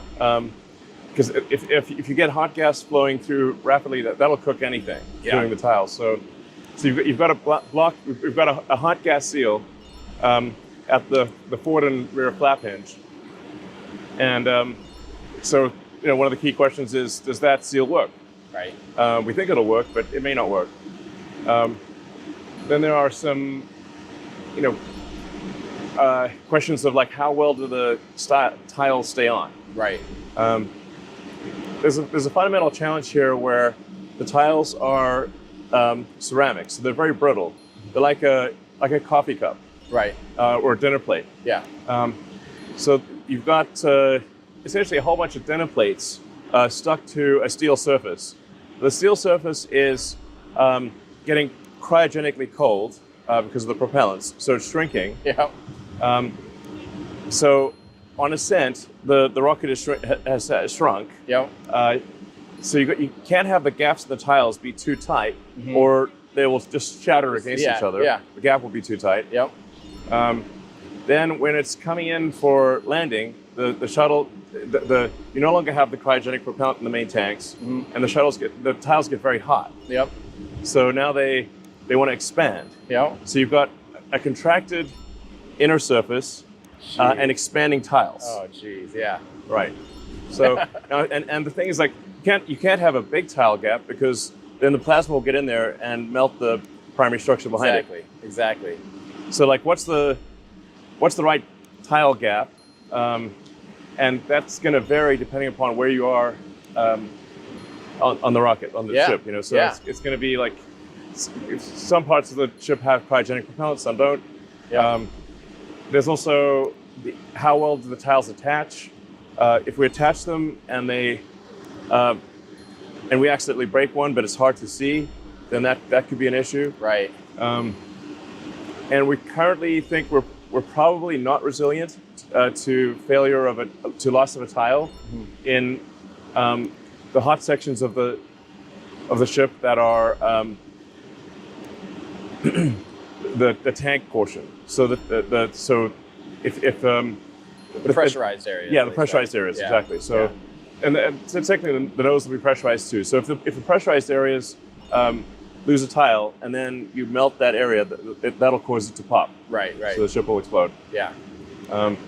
So now people have asked, like, why are there some missing tiles in the rear of the ship? Like right now, Flight 4, you got I think 3 tiles missing right now. Yeah. Yeah. So those are in the rear of the ship, which is an unpressurized region. Yeah. Yeah. So that's an unpressurized region where we think we can see. Well, you can have a melt through of the unpressurized region, and it will not cause failure of the vehicle. Yeah. Like you might have a little hole there or something. Right. But it's not going to pop the vehicle. Right. So you're literally doing it as like an A/B test, almost of like, what happens if we're missing what happens a tile? if we lose a tile?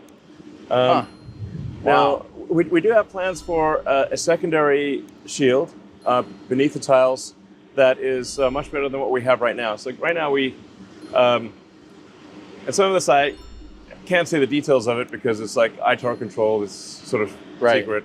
But the current material we use, we think is not resilient to a tile failure. We have a new design that we think is resilient to a tile failure. So behind the underlying structure. Yeah, and essentially it's got ablative. So if you lose the tile, you have to replace the ablative. Right. So you'd have to you'd lose out on reusability because of the lost tile and the ablative.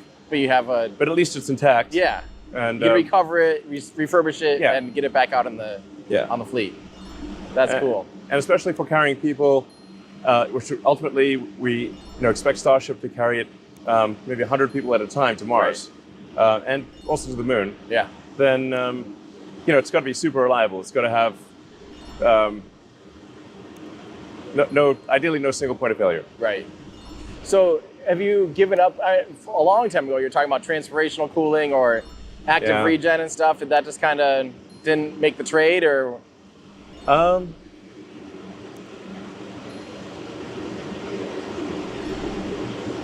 The mass trade that we did, I think it's this point, like it's 4 years ago or something like that, Yeah. maybe 5.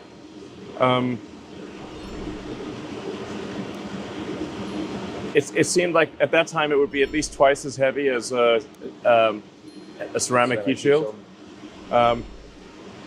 Now, since then, the weight of our ceramic heat shield has grown, and then when you factor in the secondary shield, that's additional mass. Right. So I don't know. It may not be that big of a difference between actively cooling a heat shield and having ceramic tiles. Have you seen what Yeah. Stoke Space out in Washington is working on, where they have it's of course Aerospike's going to come out of my mouth because for some reason Aerospike comes out every time I talk about anything, but it's a Aerospike, but the base plug is actually the active regen heat shield. And so and it's expander cycle. So as it comes back through the atmosphere, it's actually, heating. They're using hydrogen to actively regenerate, and cool the heat shield, and just gets dumped out the nozzles basically as it's going. And that actually also gets some of the gas gets vented out through the middle. So you also have like a boundary layer there too of gaseous helium or hydrogen in the front, and it's being actively regen. I think it's a really cool concept, and I was really impressed.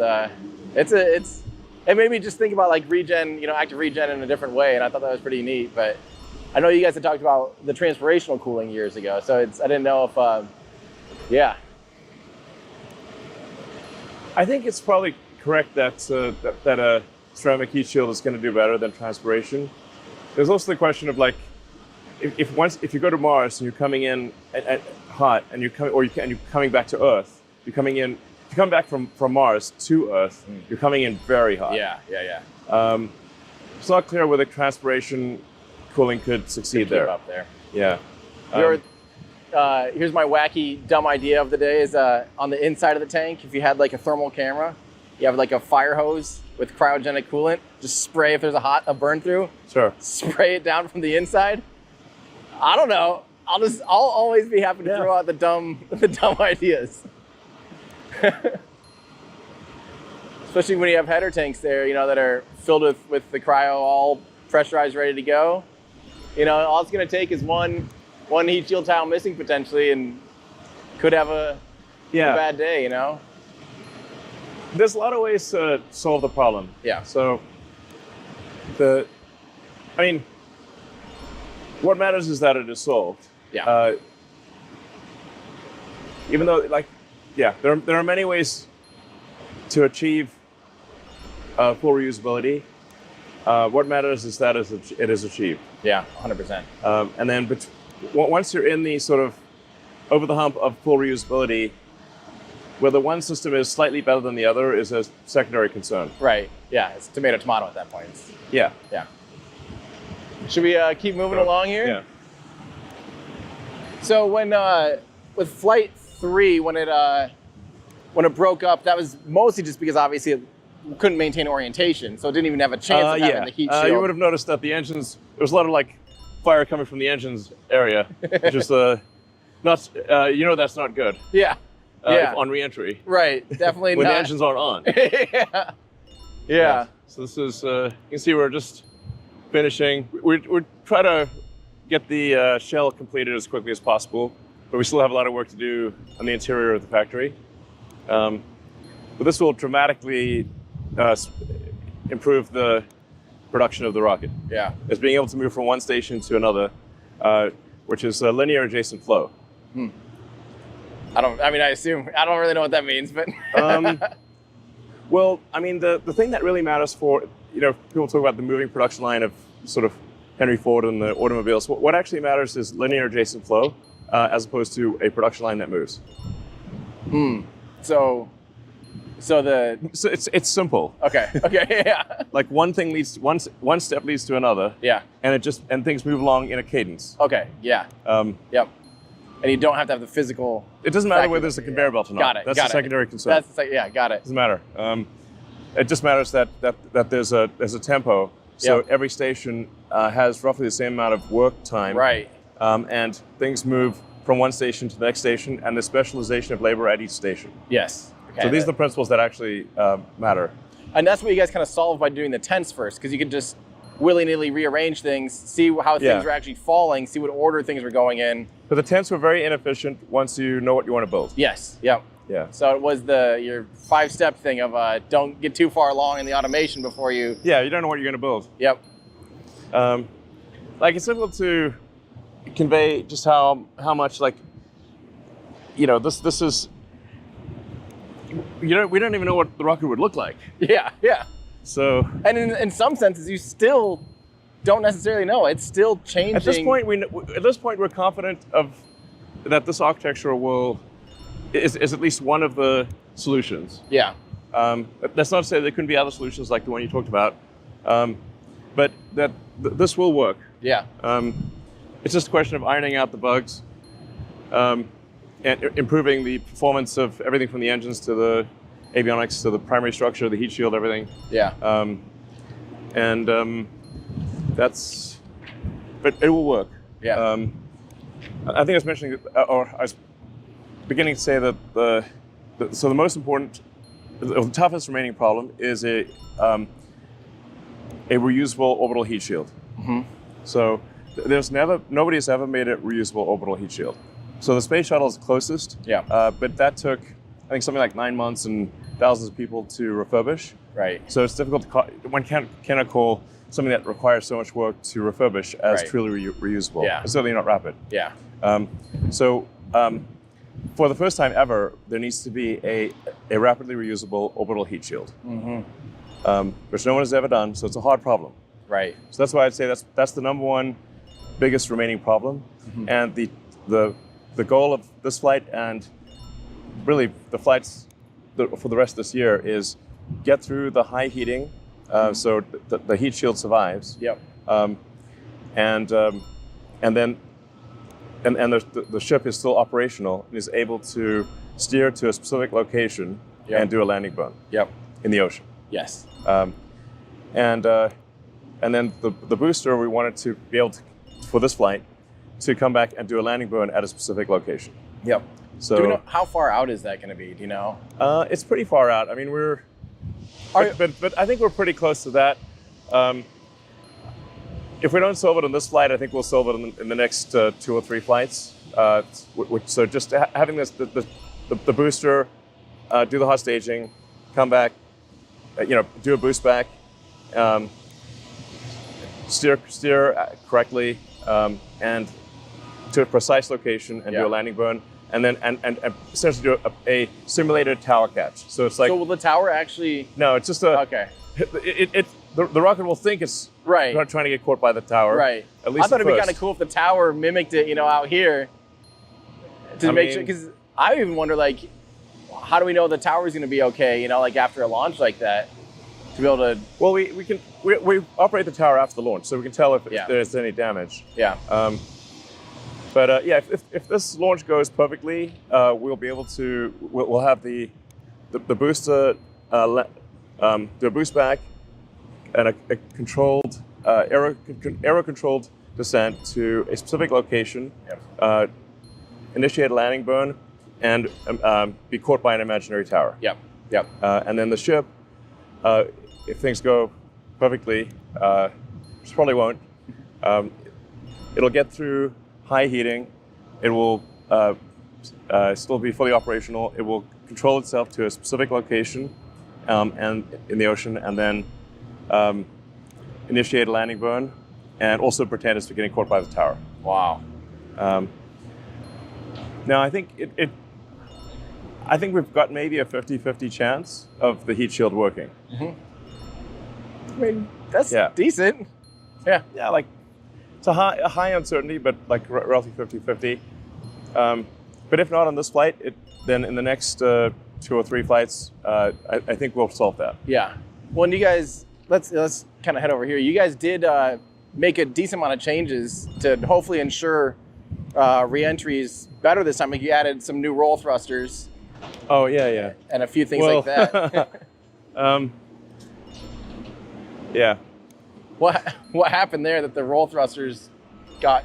Because they got clogged. It sounds like. Yeah. Don't tell me that was the old conversation we had of hot gas thrusters and all that stuff, or was it? Which still, I'm still confused because They got ice. They We did think get ice in the valves. okay, in the valves, not well- necessarily, or in the somewhere along the stream. They got clogged by ice. We're not sure exactly how. Yeah. But if water ice, we'll get into the oxygen side. There's a small amount since we're the location that we're tapping off the engine is not pure O2. It's got a little bit of water ice. Why So does it have? it's ox-rich gas. It is oxygen. So is it coming off the actual Yeah. like exhaust or the turbine side? Yeah. Really? Yeah. So wouldn't it have? Wouldn't it even have a it's little bit ox-rich of? gas, but it's got burnt fuel. Yes. Wouldn't it have a little bit of CO2 in it too then? And can that turn into an ice? Yeah, Can you freeze CO2 at that temperature? Because I think Yeah. Well, anyway, it's got stuff that can turn solid at Yeah. cryogenic temperatures. The thing that's relevant. Right. So, yeah, ice, whether it be water ice or CO2 ice or whatever. Ice. Ice. Yeah. and it's solid stuff that blocks Block things. blocks things.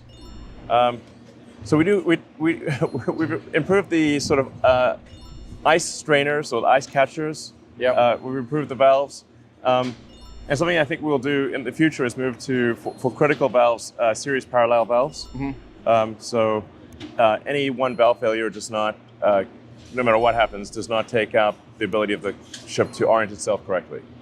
So are you avoiding doing like a more of a traditional heat exchanger, like a round Raptor? You know, like I think Merlin probably does that, where it has a heat exchanger just to heat up, to be able to The provide heat for the OLEDs helium, and stuff. Yeah. I'm curious. I've never heard of an engine using like already combusted to be able to be the OLED gas. You know, like off the pre-burner. That's pretty unusual. I think, at least. I don't know. Yeah. Well, our rocket is autogenously pressurized. Yep. So we're pressurizing the fuel side with gaseous fuel. Yep. And the oxide with mostly gaseous oxygen. Yep. Now, in the case of autogenously pressurized, we have to create the gas. We're not merely warming up a gas. We have to produce the gas. Oh, interesting. Is that how the shuttle did it too then? Because the shuttle ran on the RS-25s had autogenous pressurization. On the hydrogen side, yeah. I think that I guess I don't know if it's on both. was it on both? I don't know. I don't know. I think it was at least on the hydrogen side. Maybe on both. But when you have autogenous pressurization, you've got to produce the gas, not just heat it up. Okay. So there's a lot more mass you've got to come up with. Yeah, literally. Yeah. It actually affects our max power especially on the fuel side. So the fuel pump has to work. Well, both pumps have to work harder, but the fuel pump especially is a limiting factor. Like if we turned off autogenous pressurization on the fuel side, we'd actually be able to get more power out of the fuel pump. Oh yeah, because you're having to drive all that. Yeah, that you've got to mass flow up gasify. into Yeah, that. you're bleeding mass flow Right. from That the From the engine. Yeah, from the engine. Yeah. I mean, there's quite a lot of work in taking a cryogenic liquid and heating it up to be a hot gas. Right. So you have a phase transition and that big temperature delta. Yep. So it's actually a lot of work to produce the hot gas from a cryogenic liquid. That's crazy. So is that what also? Can we kind of step in here and see all Yeah. the boosters? This is crazy.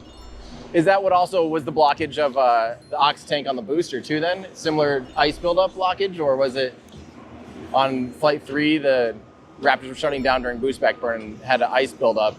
Is it a similar thing to that? Sorry, it's hard to hear you. Yeah. Is that what caused the booster to shut down on flight 3 with the ice buildup?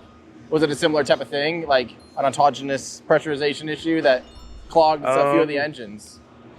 Yeah, we didn't have enough pressure to start the engines. Okay. So we were low pressure start.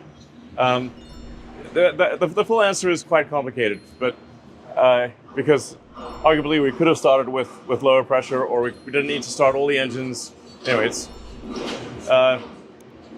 this time we expect to have a lot more pressure, and we are able to start at lower pressure, and we don't need to have all the engines fire. Okay, cool. Hopefully. Yeah. So, Jeez. This is crazy. Wow. The scale is just almost impossible to imagine and Yeah, comprehend. three boosters. Wow. That's just insane. This looks so cool. Dang. A lot of engines. Yeah.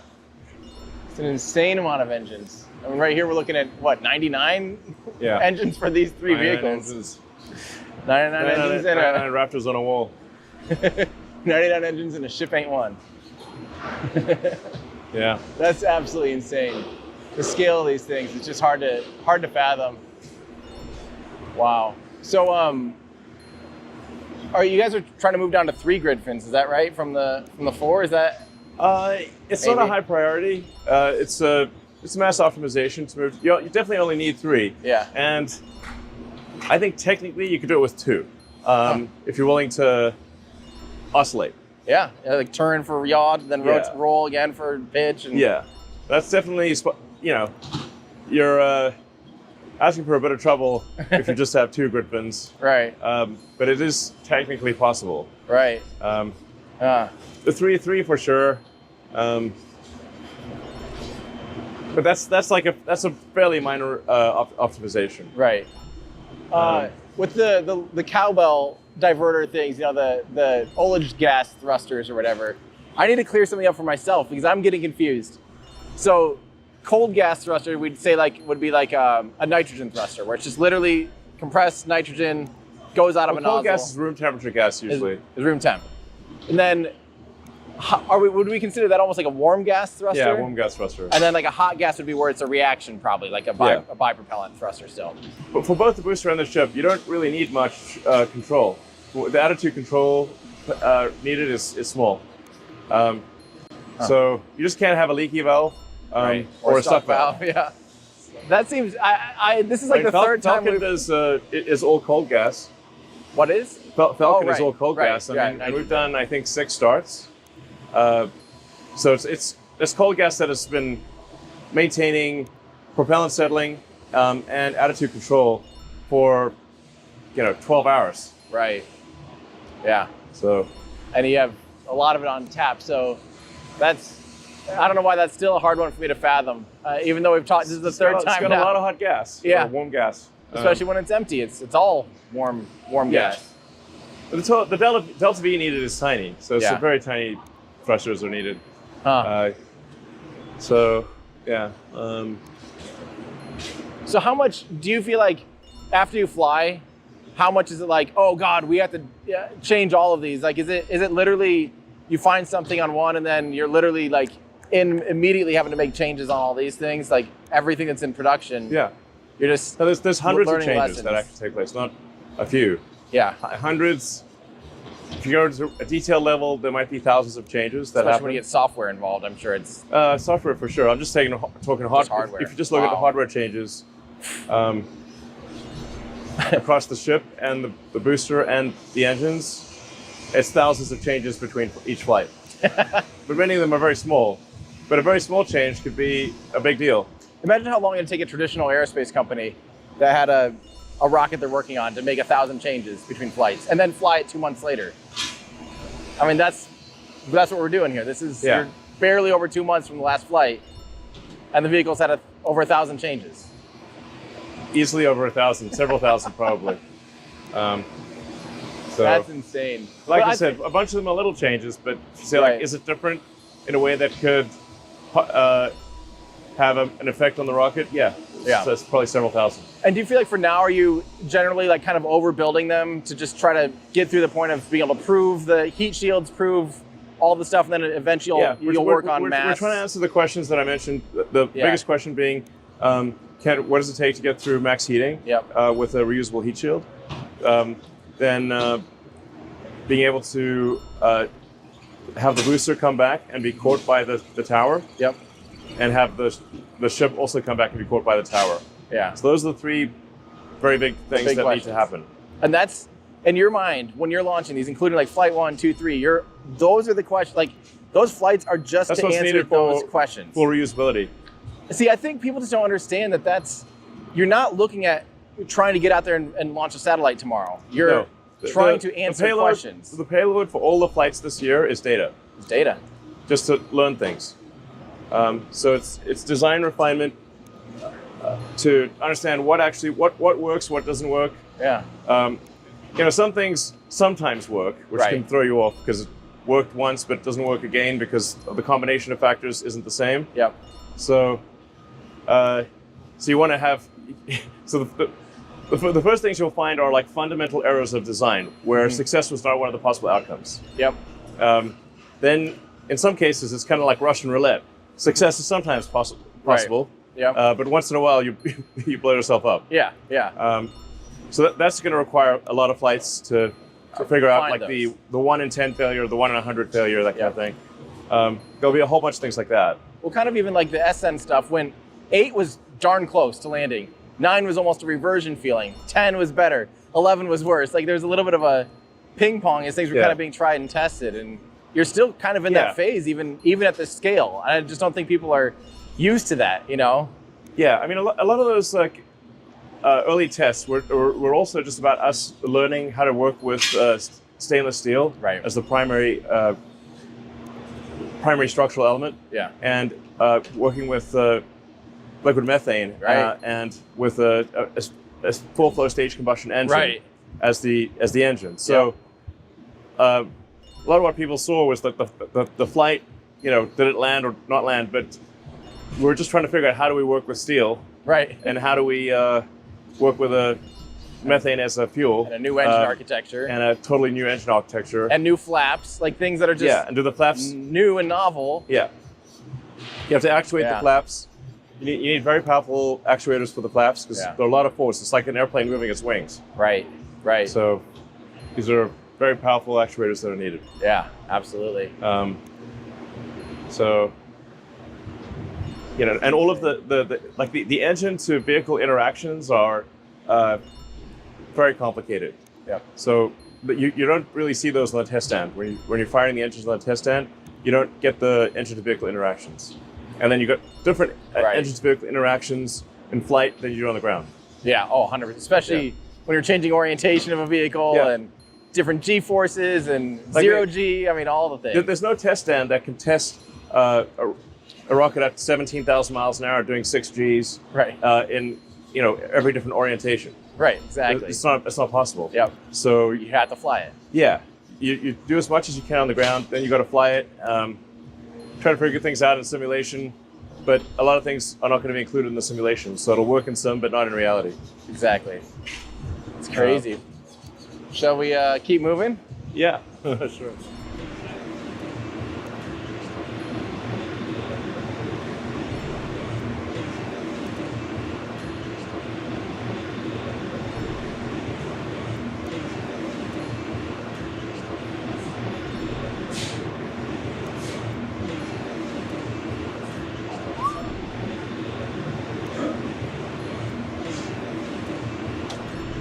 Thank you.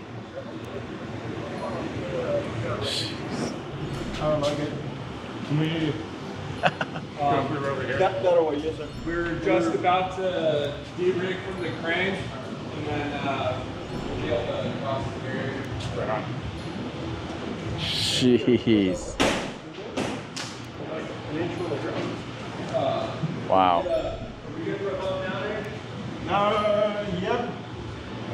As you can see, the Raptor is a lot cleaner than it used to be. It looks like there's less stuff, but it's already. Yeah. But these are still not like we're not to V3 here yet, right? No. Is the V3 the same thing as like the LEAT engine? Are those? Sort of. The LEAT engine was. I think we will do that at some point, but that's really a total tear up. Really? Yeah. It looks like the LEAT engine, but it's way more expensive because it still has printed parts, for example. Yeah. So, but the next gen Raptor engine needs no heat shield. Right. So, and because it's exposed, it has to have cooling. So there's integral cooling circuits throughout all the parts. So it looks very simple on the outside, but it's complicated on the inside. Like even all throughout the pre-burner and the Yeah. gas manifolds and everything. It's all that stuff you see stuck on the side disappears. wow.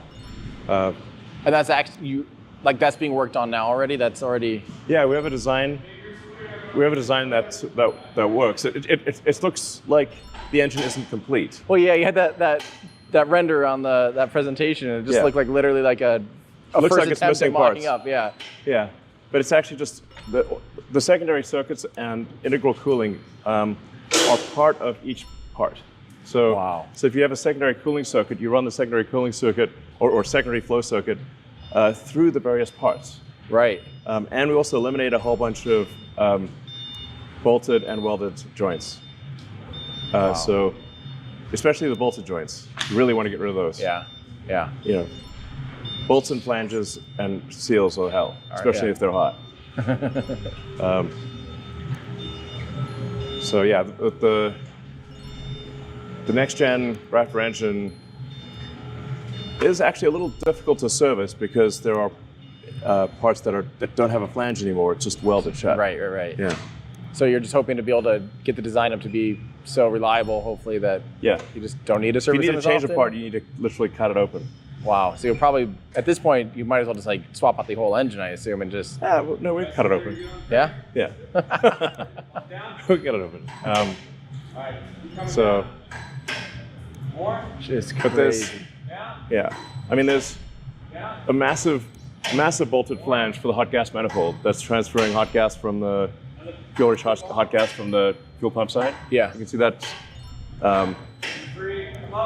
It's hard to point at because it's up in the air, but the thing that joins the fuel The fuel. turbo pump to Yep. the aux turbo pump. Yeah, the kind of band-looking thing. Yeah, right? the band-looking thing. That has a monster flange at the top and bottom, and you want to get rid of those two. And that's to hold a lot of pressure. Hot. That's a whole lot of pressure. Hot pressure. Yes. Jeez. I mean, you can see there's a lot of flanges here. I mean, this valve is like, this pump is like made of flanges. Wow. Flange. And These are beast level flanges. Yeah. and these are all there is no like active cooling inside of two like this, or the current version of Raptor like this. There's no. Current version does not have. There's no. Well, there technically is some, but there's not. The current version of Raptor does not have sufficient cooling to be able to resist being in hot gas plasma, like hot plasma. It's not.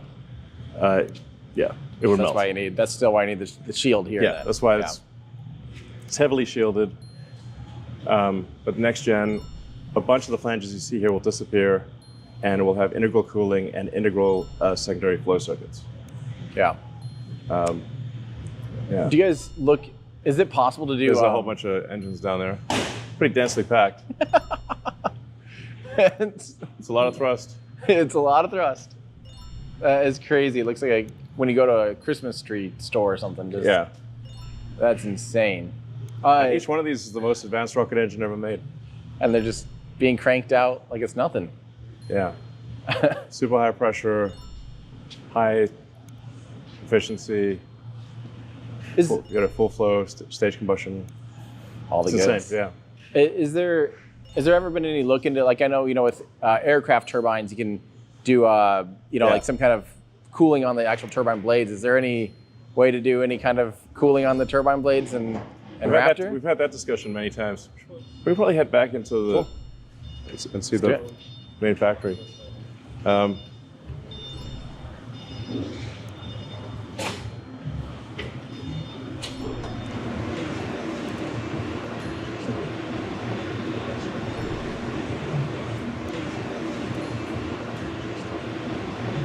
Jeez, I just can't believe how much has changed out here. You have 2 mega bays. I mean, last time I was out here, there's only 1 mega bay, and nothing had doors. Now you have doors. That's a pretty good feature comfort. It's turning into a real factory, Yeah. Well, this is a real factory that we're building here. Yeah. So, quite big. It's hard to keep up with everything out here. Yeah, so this is we'll finally have a real factory for Starship. not just making it intense. Yeah, so long term, we want to try to get the thrust of Raptor up to around 330, maybe a little higher, maybe 335 metric tons. So that'll take us to a 10,000 ton thrust at liftoff. That's absolutely absurd. Sorry? That's absurd. Yeah, it's Like absurd. beyond absurd.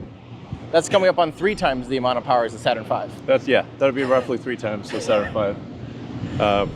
Yeah.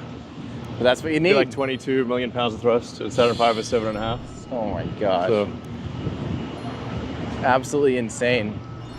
Well, and I think, there's this kind of feeling of why aren't people doing things like the Saturn V being built in the, engineered in the 60s. Saturn V is primitive compared to Starship. Yes, and it's insanely expensive. It wasn't sustainable. Yeah, and it was expendable. So yeah,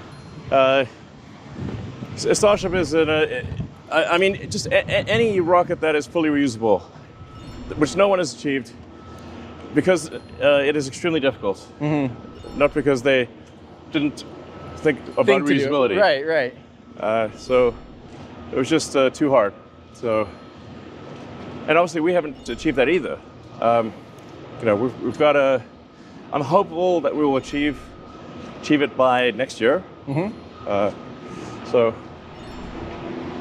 But at least we have a situation where we have a design where success is one of the possible outcomes. Yeah. So no prior design was success one of the possible outcomes for full reusability. Well, and if you think about it, let's say you guys for some reason just were like, okay, screw it. We have to launch 300 metric tons to orbit. You could expend a rocket if you absolutely had to for some reason. Yeah, but it'd be pointless. It would be pointless. But you have that capability. Like for the first time since the Saturn V. Well, I mean, generally, if you can do 200 tons reusable, you can do double that expendable. Right, 400 tons. Yeah. Which is insane. Yeah.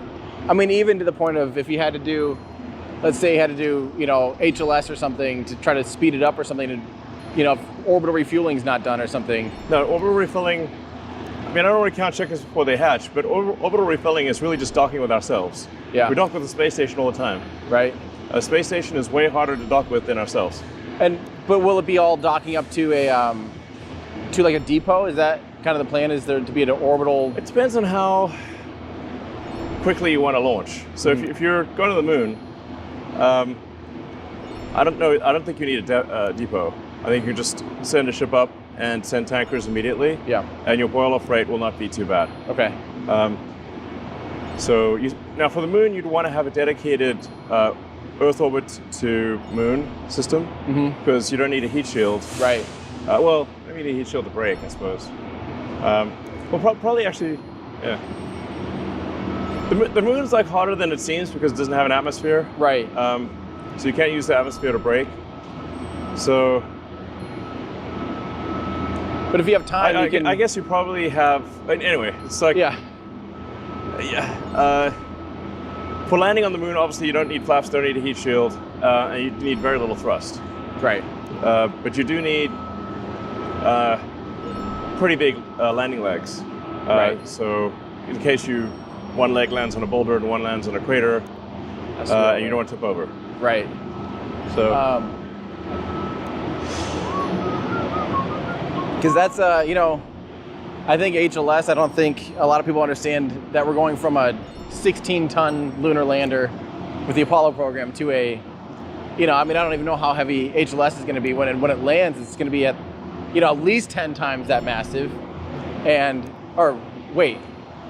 least 10 times that massive. And acres of volume compared to anything that was landed during the Apollo program. And I just think that people aren't necessarily ready for how big Starship will be on the moon. It's basically a habitat when it's on the moon, It's not just a little tiny tent like the Apollo lunar landers. Yeah. I think the next step is to go beyond Apollo and have a permanently occupied base on the moon. Yeah. Like Moonbase Alpha. That's the next step. So you don't want to just have a few people there for a few hours. You want to have a permanently occupied base. Right. This factory is huge. Yeah. And I guarantee if we came back in a year, it'd be just up and running like a normal factory already. I mean, this will be filled with equipment in 3 months. Jeez. So is there a decent amount of like new stuff that's like, is there hardware coming in here and tools that are coming in here that'll unlock like just mostly production rate or even like new ideas or what's that kind of like? I mean, you can build any given design in an artisanal way, slowly, with you know, by having a lot of crews come to the same station. But in order to have real production, you've got to move from one station to another, where you have the same amount of work at each station. Right.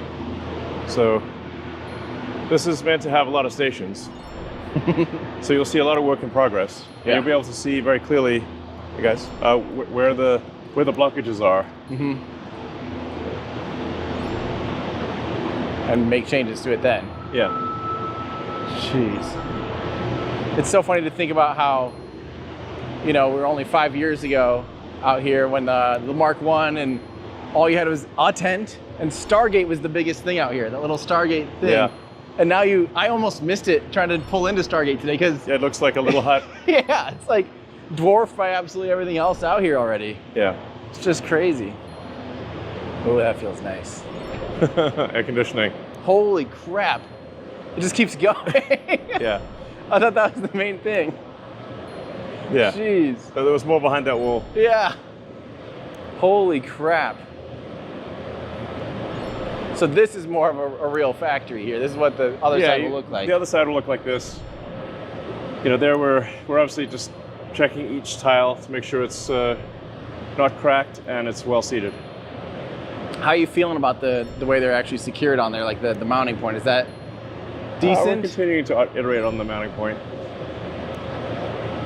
I mean, always, it has a, you know, 99% of the time it works well. So it's just a question of figuring out what are the 1% that have issues where it causes a tile to crack or some other problem.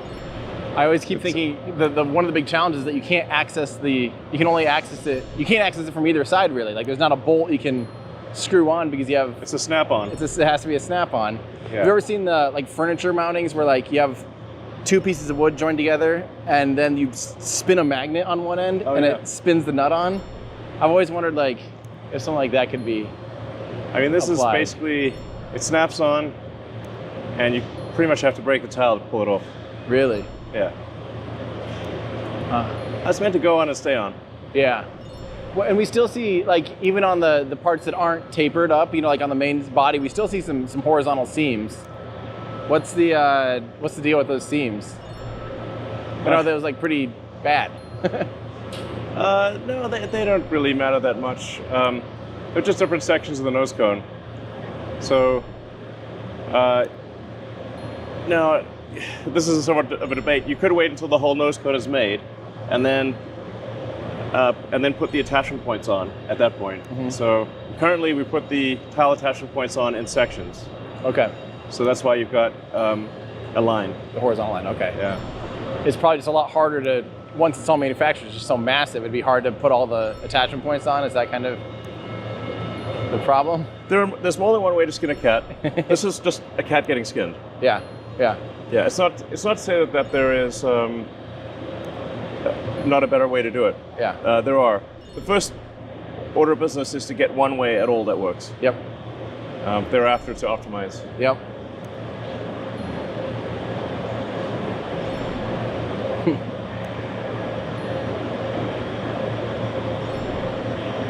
Watch your step here. I mean, there's still a lot of work we got to do here. Oh, that's cool looking. Is that the landing tank for? Yeah, it's a header tank. Header tank there. That's insane. Jeez. And then are those COPVs propped up against it like that then? Is that what those? Yeah. Jeez. Got to pressurize the header tank with something, and the engine's on. Exactly. Wow.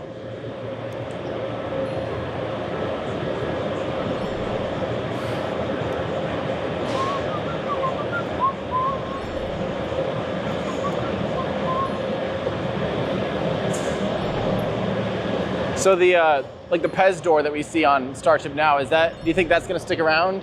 Or is there still gonna yeah. be like a chomper someday, or is it? Well, for the Starlink satellites, they're pretty flat, so The chomper makes sense. there's no point in having a giant fairing for a, Flat little. it's a giant flat pancake. Right. What did the door test go reasonably well on the last one, or because I think you guys aren't doing anything It had with some it. issues. Yeah. It's pretty rudimentary, of course, I assume. Yeah. But it's wild that you've got this sort of really quite sophisticated factory on a sandbar by the Rio Grande. Yeah. Yeah. It's like an alien spaceship landed.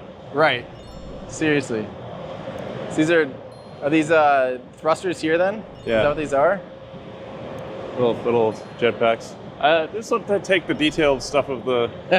That might run afoul of some ITAR stuff. Deal. Yeah. I mean, I don't know if anyone is going to copy us. That would be. It's a hard thing to copy.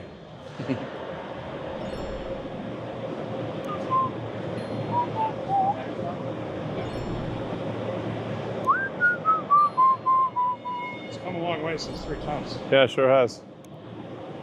I mean, everything's clean in this. There's no mud and dust. It's better when it has doors on it, yeah. I mean, everything used to have mud and dust Yes. and birds and things. There's always some finite mud and dust, but it's much smaller than. It's a long ways from. I mean, yeah. Yeah. I mean, the Mark 1 thing, it looked like the junkyard in Tatooine. Which was charming. Yeah. There was a lot of dust and mud. Yeah. The far side rocket. I mean, the Mark 1 was conceptual, as a concept piece. Yeah. I'd say concept art. Yeah. Absolutely. Yeah. So James pointed out that this actually wraps all the way around. Yeah. All of that still back Yeah. there. There's more to it. Yeah. That's That's the dome line. Jeez. Yeah, That's the dome line. Dome line. And the coils, that's the starter lines over there. That's crazy. Yeah, so we do have an existing factory that's wrapped around the one you just saw. So that's where we make the ship and the booster. So then that will open up and it'll start Yeah. serpentining it basically through there. Yeah, that we'll take down that wall there. That is, once we have the doors on the other side, we'll take down that wall, and then you'll just have factory. We'll just kind of go as far as the eye can see. It's so much bigger than I thought. From the road, I mean, it looks big from the road, but it's insane. It's And ridiculous. then obviously the sections get gradually bigger as you go south. Right. So that's why things start off sort of short and then get taller as you go along. even the roof line does that, Yeah. right? It's going to get bigger if the pieces get bigger. That's absolutely crazy. Are you guys still using, like, I remember, back in the day, there's a lot of like Tesla motors being used. Actually, you said that Should we way. head out that way? Okay. So There's a lot of Tesla motors being used, like, for the fins and all that kind of stuff. And maybe even the grid fins had like literally a Model S motor or something. Are you still kind of using some Tesla parts like that? yeah, we just use the Tesla drive units to actuate the grid fins. And the big flaps still too, on ship?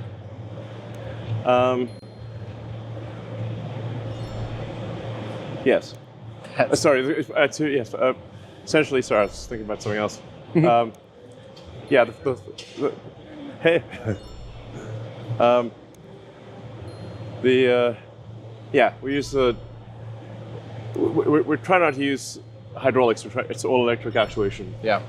So the engine's also gimbaled electrically. Yep.